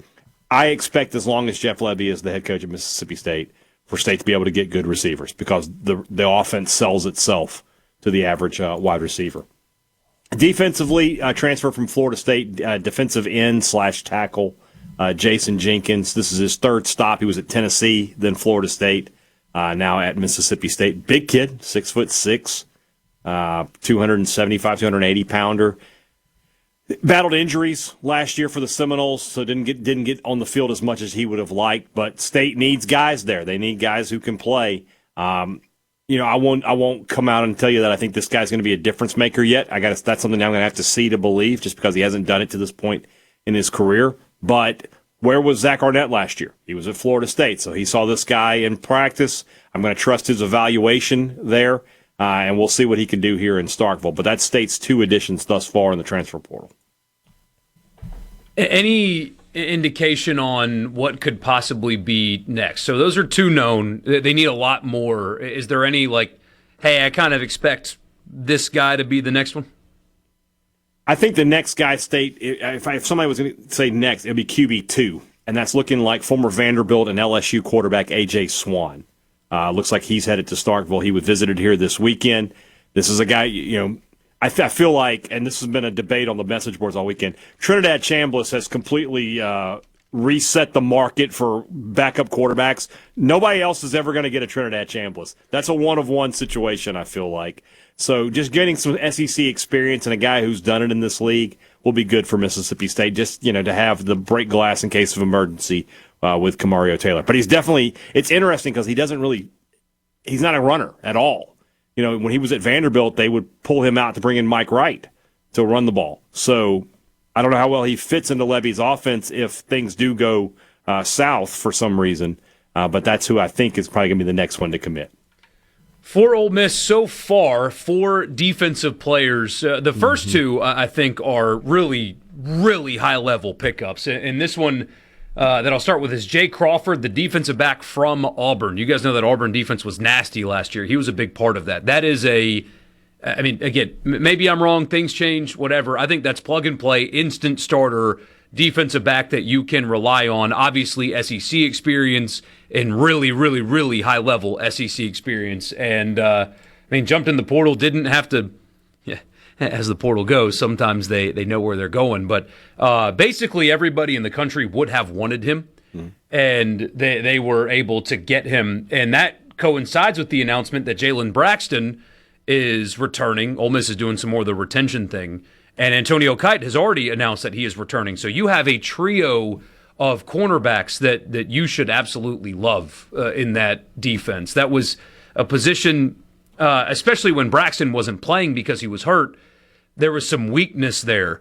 That has been fixed and shored up almost right away via transfer portal. That is a big-time pickup for Pete Golding's defense. As is this next one, Keaton Thomas, the linebacker from Baylor. In his 2 years in college football, he has 219 tackles and 14 TFLs. Every linebacker but Daughtery that plays for Ole Miss is out of eligibility. Daughtery will come back to Ole Miss, as I understand it. But you need somebody next to him. And this, again, I think is another, who's going to play linebacker next to Daughtery now, and it's this guy. Very, very impressive, physical, also athletic, really productive. On3 calls him a 3-star. That is nuts considering production and ability and all of those things. A lot of schools wanted him to. He's going to go play at Ole Miss, and I do think that he's plug-and-play starter. I think that's what he will be anyway. That is also a really significant pickup from a highly productive player. These next 2 I'm interested in. Jonathan Maldonado, the defensive end from Nevada, appears to be a late bloomer in terms of prospect and college player. Don't know much about him. He doesn't have an incredible stat sheet either, but to use Hadad's principle, Texas A&M really wanted him, and he chose Ole Miss over A&M, so that probably tells you something. I don't think they expect him to start considering what they return at end, but we'll see. But again, I don't know much about him. I do know that he was down to Ole Miss and A&M and chose Ole Miss. So there you go. And then finally, Sharif Denson, the defensive back from Florida, also on his way to Ole Miss. I mean, experienced player, played in the SEC, so you know what he's capable of. You've seen him in person. I don't know if he will be a starter in this secondary, but when you can add a guy like him who's played in the SEC that has a ton of snaps and a ton of games added to your secondary, and your question is whether or not he's going to start, you know you're adding quality depth. And so really impressive 4 additions so far, all defensively in the transfer portal. I think by this time tomorrow, you're talking about at least 1, if not 2 or 3 offensive players by the time we have this segment tomorrow. But so far, 4 portal pickups, all of them defense. The first 2 I mentioned, I'm really excited about. And the next 2, there's a lot to like about as well. Somebody ask. Go ahead. No, I was just going to say, as far as outgoing transfers for Ole Miss, 3 guys right now officially in the portal. Austin Simmons, obviously, headed to Missouri. Dominic Thomas, a running back, headed elsewhere, not sure where. And then P.J. Wilkins on the offensive line, headed elsewhere. No idea where that is at this point either. Wilkins, don't know anything about him. Does not start. Okay. Reserve. Okay. Yeah, he came in via portal, didn't win the job, and I think he played a couple of snaps in the Sugar Bowl, actually. Mm-hmm. They expect all of them to stay. We'll see. Yeah. I feel like any big addition, I don't think will happen until after they're done playing. Well, not only that, like you got to let some of these guys cycle through visits as well, right? Sure. You're not. Ole Miss isn't offering, and State. I'll be honest with you, the first couple of visitor lists I've seen for State are much, much better than what State was bringing in a season ago. These are guys who are going to take visits. These are not guys who are just coming and they're going to commit because you're their best offer. So you're going to see, I think this weekend, regardless of what happens with Ole Miss in the game, I think both schools will see a flurry of commitments over the weekend. And by the way, at this point, the transfer portal rankings really don't mean a whole lot. I mean, Ole Miss is at, I don't know, I'm looking at the 24/7 rankings. They're at 9th with 4 commitments. You look at number 1 and number 2, Penn State's got 19 because most of Iowa State's football team came along with Matt Campbell. Oklahoma State's got 18. I'm assuming a bunch of those are North Texas guys that made the transition as well. See, 1, 2, 3, 4, 5, 6, 7, 8, 9, 10, 11, 12, 13, 14 of the 18 came with Eric Morris from North Texas. It's a lot. It's not surprising, though. I mean, that's just it's not. You saw what happened with Cignetti at Indiana. You saw what happened with Huff at Southern Mississippi. I mean, I think we've talked about it before, but when you're hiring a coach now, if you hire a head coach, one of your questions has to be, are you bringing some of your guys? Yeah. Are you going to be bringing guys in the portal? Because if you're not, I can go find somebody else. If you look at Indiana, ranked 3rd in the portal right now, and you look at who the guys are they're bringing in, you know that the Hoosiers are going to have some staying power. Yeah. From the Sports Talk Mississippi, your new home for exclusive sports coverage here in the Magnolia State. Let me put it to you this way. Right here on Super Talk Mississippi.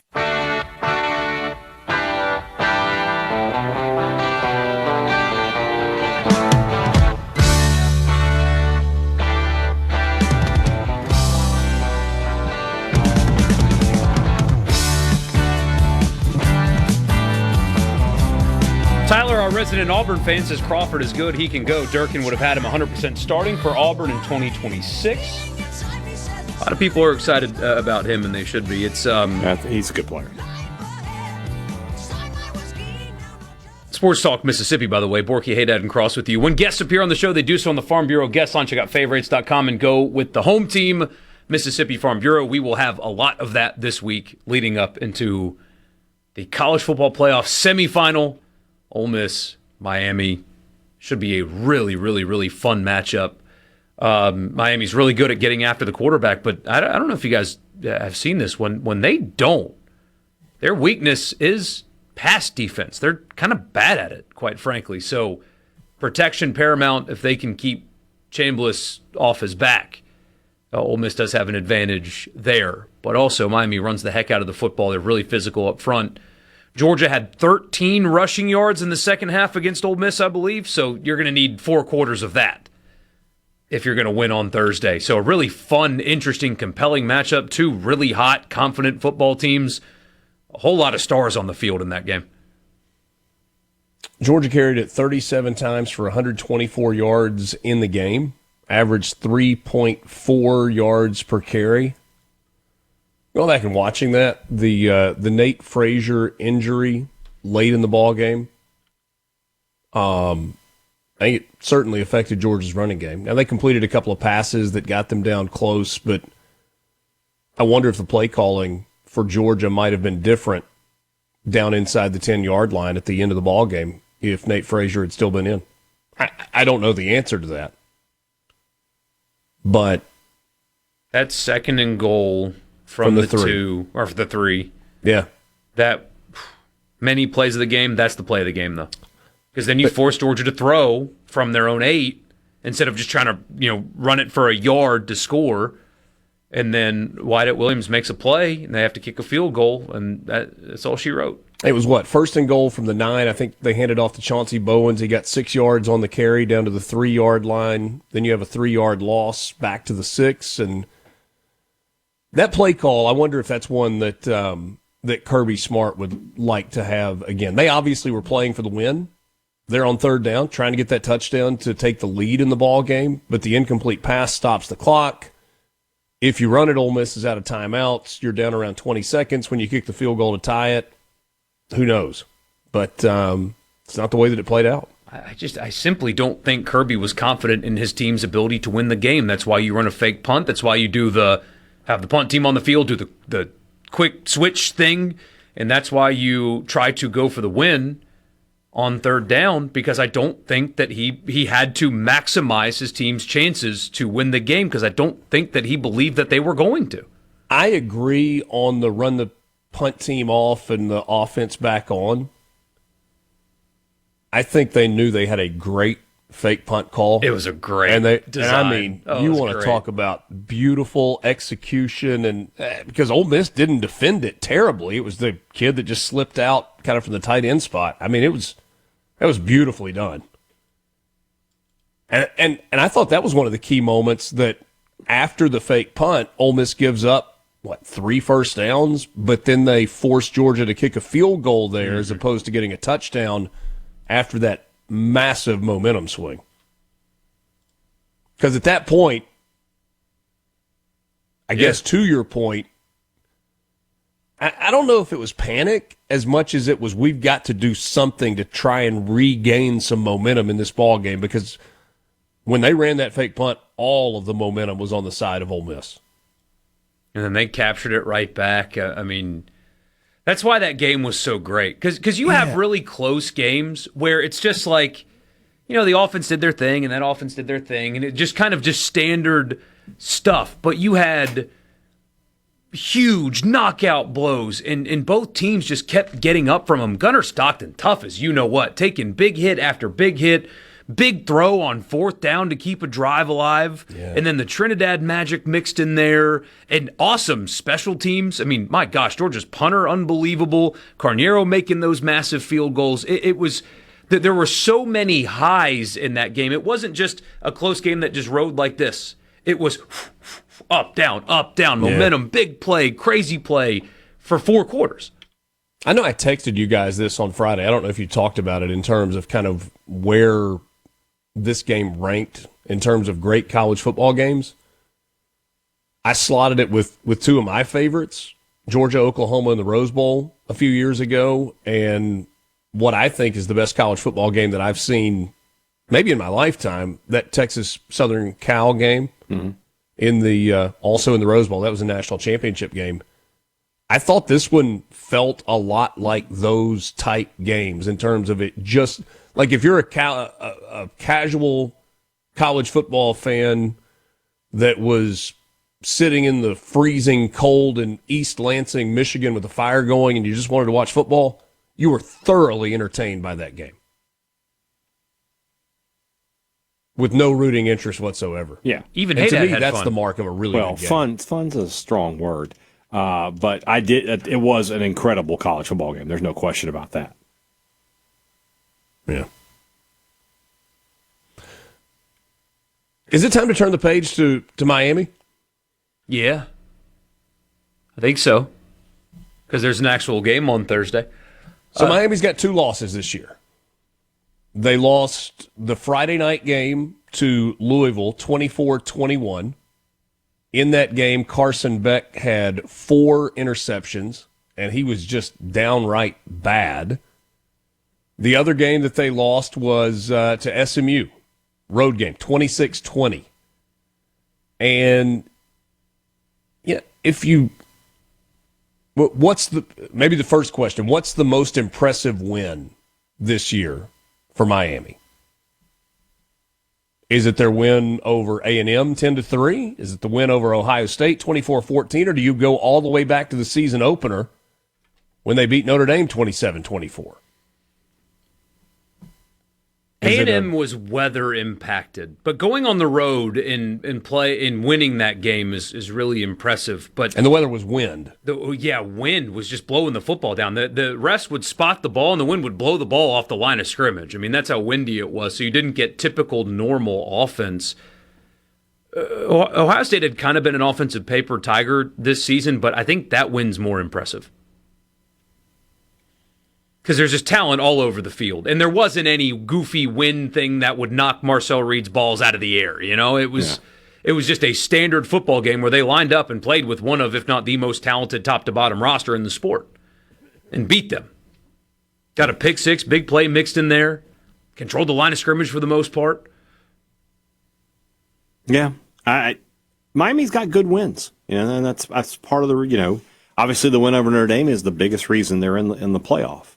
But they have defensively they have gone up a notch in this playoff to completely dominate A&M, which is a good offensive team, not great, but good. And then Ohio State, which there's playmakers all over the field for that team, and they held them down. And I think this Ole Miss team has Jeremiah Smith and Carnell Tate are probably better than Ole Miss's receivers, but Ole Miss has 4 or 5 guys that are really really good. Wright is a great tight end. Lacey is a great running back, and Chambliss, it gives you something that gives you an added dimension that Sand doesn't give you. Playmakers all over the field for this Ole Miss offense. So this is a very big challenge for Miami defense. But I think I said, I guess I didn't say because I was on vacation, but I was telling people I think the Ole Miss Georgia game, I would have taken the over in that one. I think it would have. I thought it was going to be a high scoring game, and it was. This one probably leans more towards the under. I think it's going to be a lower scoring game because Miami's not great offensively, but they are great defensively. They are. 5th ranked in the country in rushing yards per game allowed, giving up 88 yards per game. Or maybe that's just what the rushing total was for Ohio State. If you look closer at Carson Beck, he threw for over 300 yards twice this year. Mm-hmm. 340 against USF in week 3. He had 3 touchdown passes in that game, but was also picked off twice. He threw for 320 at Virginia Tech in the final game of the regular season, next to last game of the regular season. He had 4 touchdown passes in that ball game. His worst game, I guess worst game statistically because of 4 interceptions, came against Louisville in the loss. He was 25 of 35, so he only had 10 incompletions, but 4 of those 10 he threw to the other team. The numbers are just okay for Carson Beck this year. And you have seen over the course of his career, when he presses, it's not good. If you are able to get pressure on Carson Beck, then you've got a chance. But not a lot of pressure on him. He was only sacked 13 times all year. Yeah. And there were only, 4 of their 13 games, 2 sacks. Other than that, 1 or 0 all game long. Maybe a line of scrimmage game. Not maybe. Definitely. Okay. It's a place for crazy people. If it's sports in Mississippi, you'll hear about it here. Sports Talk Mississippi on SuperTalk Mississippi.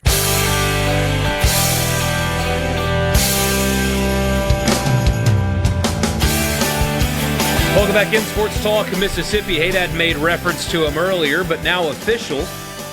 A backup quarterback is now on his way to Starkville. A.J. Swan via Vanderbilt, LSU, and Appalachian State now headed to Starkville to be. I mean, this is a clear. He's QB2.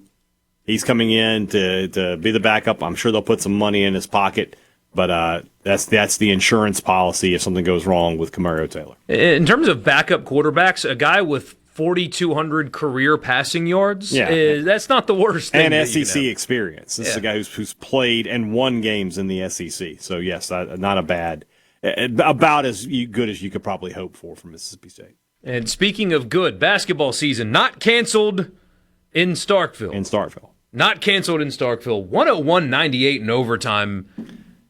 What a game that was.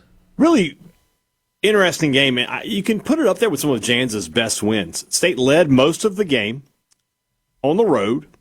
When Texas did get the lead and got the crowd back into it later late in the second half, State was able to get back into the game, tie it up, send it into overtime. And in overtime, it was Hubbard time. 10 of his 38 points there in the extra period to seal up the win for Mississippi State. Jaden Epps, good game for him, 27 points. He and Hubbard they're really good. I don't know if they're as good a backcourt as there is in the SEC. I don't know if I want to put that superlative on them, but they're very, very good. And this is back-to-back games where Achor has shown you something. He had a double-double, 10 and 13, I believe. Also had 3 blocks, a couple of big ones. State could really use one of their front court guys to figure something out and become a reliable third scorer. They didn't play their best game, I didn't think. I don't know what this team's best game is, to be totally honest with you. They've only had one game this year where I thought, start to finish, they were just in control and they looked like they were going to make it easy, and that was the game against Alabama State at the end of the non-conference. But to get a win on the road in the SEC is tough, and they did that, and now they move forward. The game Wednesday night against Oklahoma, I mean, they have a real chance to be 2-0. And considering that about a month ago I would have told you State would be doing well to win 2 games overall in the SEC, I guess that's a big step forward. When did you think? So watching this game, there was a point in time where you thought, "Oh, basketball's done," right? Well, when Texas got the lead in the second half, State led the entire second half, and then Texas kept chipping away. State would push it back out to 3 or 4, and when they got the lead, I think they pushed it out to. I think they were led by as many as 6, and I thought, okay, it's about to get away from State here, and it didn't. They kept fighting, and that's a good sign. It's something maybe we should have just given Chris Jans a little more credit than we were. We know he's a good coach. He's put good teams into the NCAA playoffs, the NCAA tournament the last 3 years at Mississippi State. Maybe it just took a little longer than he would have liked, but maybe they're figuring some things out. We'll see. They got a long way to go. They got 17 more of these SEC games. It does feel like they are starting to figure some things out, though. Yeah. It does, but we'll see. Josh Hubbard's pretty good. Really good. He was good when he had to be, right? I mean, because we get a kind of a sarcastic text here that says, yeah, Hubbard was great. He was 10 of 31. Yeah, pretty inefficient day, but then came overtime. Yeah, he had 38 points, man. I don't really, if State wins and he gets 38 points, nobody's complaining about how that happened. So I'm not too terribly worried about that. 6 threes and 12 of 15 from the free throw line. Yeah. Really good night. He and Epps, he's a high volume shooter. Yeah. That's his game. And he's going to be about a 35% 3-point shooter. That's kind of what he's been throughout his career. And that's a good number. He was a little better than 1-to-1 assist-to-turnover ratio. Turns it over twice, but he had 3 assists. But, you kind of know what you've got with Josh Hubbard. And even on a night where he puts up really big numbers, it's more times than not going to be on a high volume of shots. Yeah. State's problems are in the front court. That's where they've got to get better. They need Achor. They need Ballard. somebody like that to become a more consistent threat for them. 10 and 13 off the bench is pretty strong for a very Georgia. strong. Need to see it. Need to see more of that. Yeah. I thought friend of the show Brandon Walker had a good 12 minutes for Mississippi State. You can't call him friend of the show until he comes on the show. He's my friend. Okay, well, what good does that get you? Then you could refer to him as my friend Brandon Walker. My friends, friend of the show. My friends would come on the show if I asked them to. We were watching the game. I was watching the game, and my wife was just sitting there not watching the game. But when they said, and Brandon Walker with a bucket, she looked up. It's like, yeah, not that one. Again, I see that's what my friends would come on the show, Hadad. They would if I asked them to. You know. Why doesn't yours? What if he's not actually your friend? I hadn't thought about that. See, you might need to think about that. I think it's okay.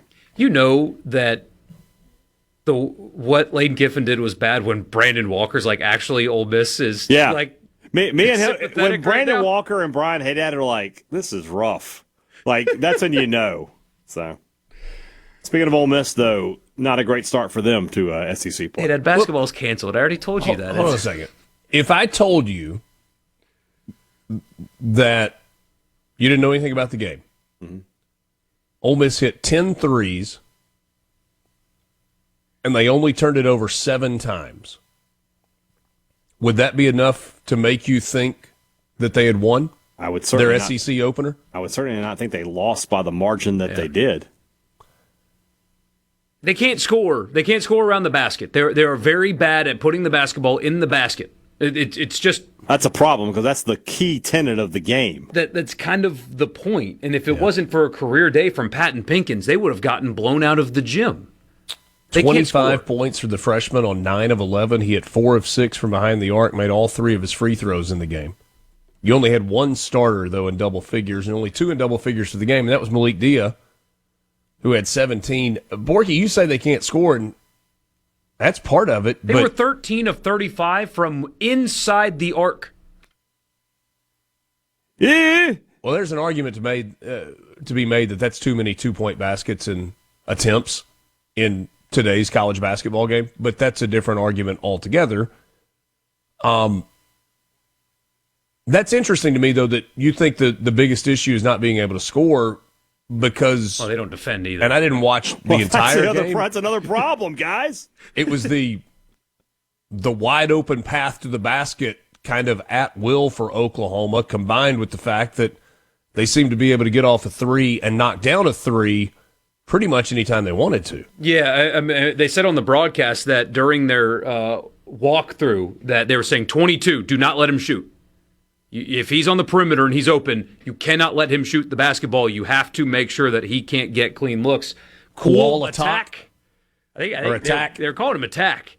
But he was like 6 of 10 from 3 in Oklahoma's previous game. And he just got, especially when the game was still close, yes, he got a handful of just on the perimeter, in rhythm, catch and shoot, uncontested threes. And it's like, okay, your coaches are telling you that guy can't do that.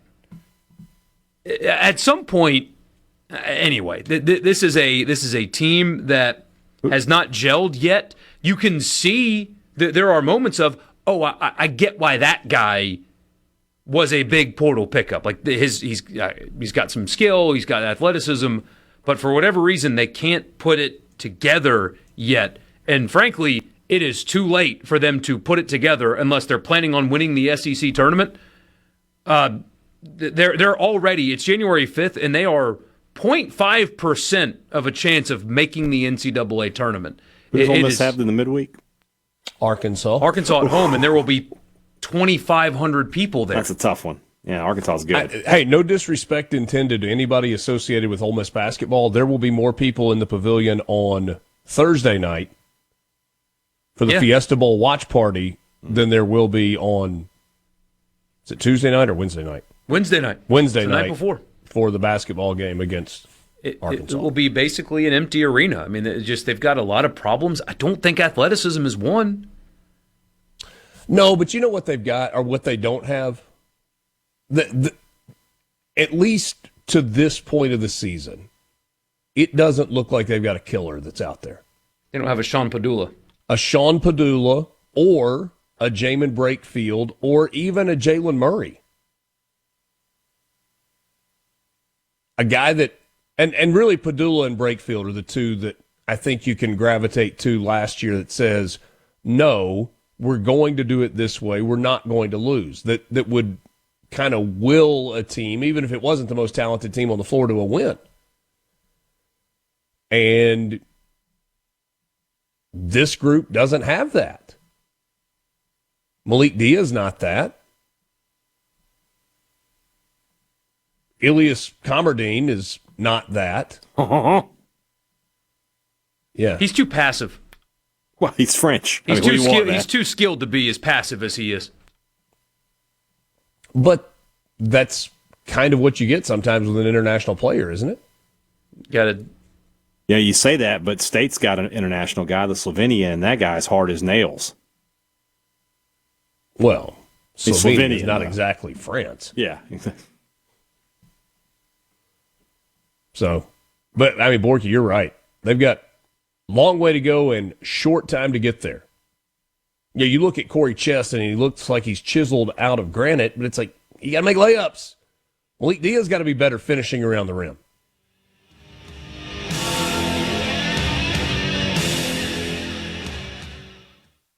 From the Venable Glass Talk. Sports Talk Mississippi. To the junction, in the groove, and to the top. Sports Talk Mississippi on Super Talk Mississippi.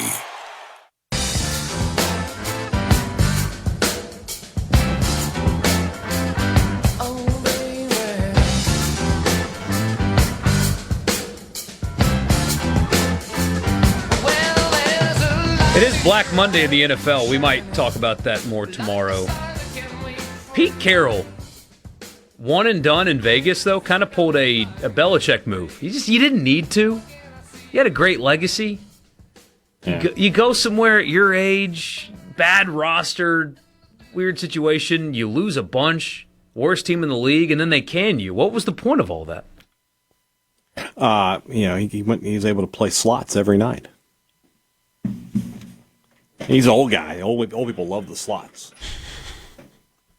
Right, There are lots of slots in Las Vegas. Maybe a little Keno. I don't know. So a couple of pieces on the defensive line that are becoming official.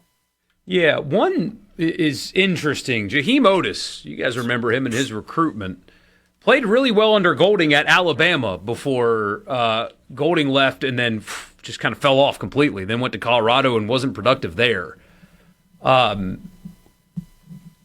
on the text line asked about it, and I said it's kind of like a low-risk signing. You don't expect him to be a starter.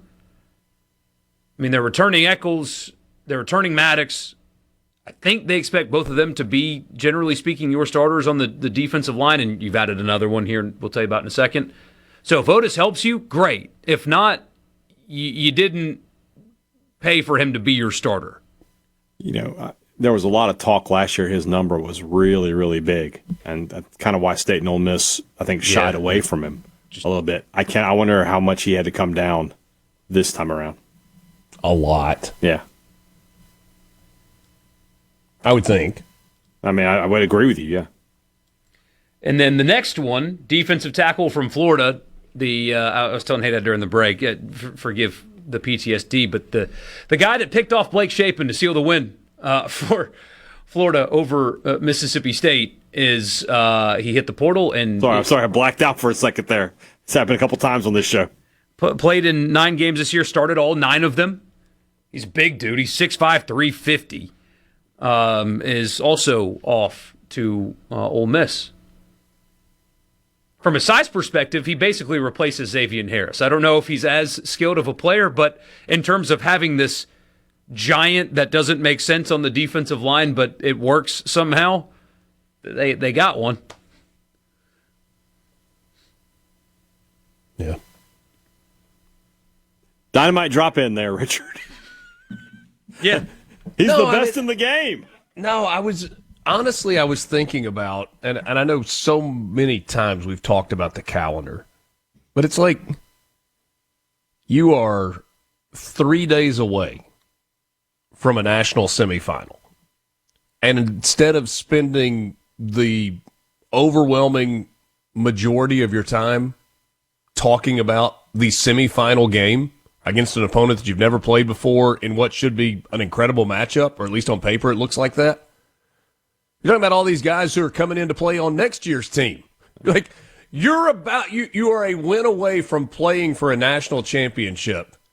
And because of the calendar that we have in college football right now, the focus today and a lot of tomorrow is on next year's team. It's crazy. And I think, in fact, I know I was told that the team is traveling, the Ole Miss team is traveling tomorrow to Arizona. Some of the player personnel staff is not going until later. Yeah, on a different plane. They're hanging back. They're going to continue to work the portal. That's what State did with this bowl game. They didn't take player personnel or recruiters. They left them in Starkville. That's what you hire that staff for, though, right? That's absolutely right. Job. Yeah.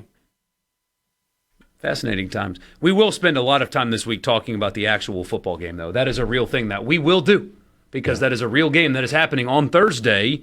And if you weren't here at the beginning of the show, a reminder, Thursday, we are live 1 to 4:30. Oh, special edition. 1 to 4:30. An extra 30 minutes? How does that work? Can I take 30 minutes off somewhere? Somebody let me know. Well, considering that I left 12 vacation days on the table last year. That's on you. You can kind of suck it up for that extra 30 minutes, buddy. That's on you. That's a you problem, not a Hadad problem. Well, how many did you leave, Hadad? I like 3 or 4. I think I was 2 or 3. I would have had more. Not my fault. Ole Miss made the playoff. I would have had more, but somebody got a Friday gig, and then I couldn't take Fridays off. Yeah, sorry about that. Not you. Oh, that's right, Borkey with the games. That's right. You're not the problem here. Hey, you know one thing I want to talk about before we go? Yeah, sure. My friends at Belk Ford. No, do it real quick, yeah. Oh, we got a whole minute to do it.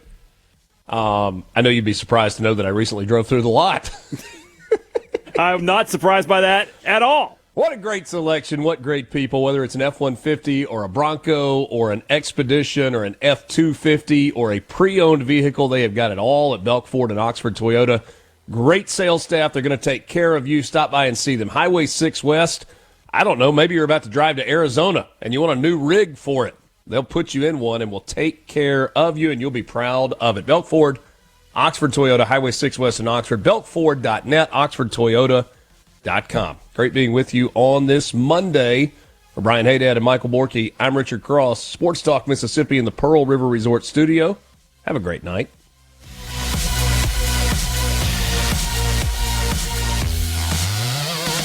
Oh, it's incredible! A SuperTalk Mississippi media production.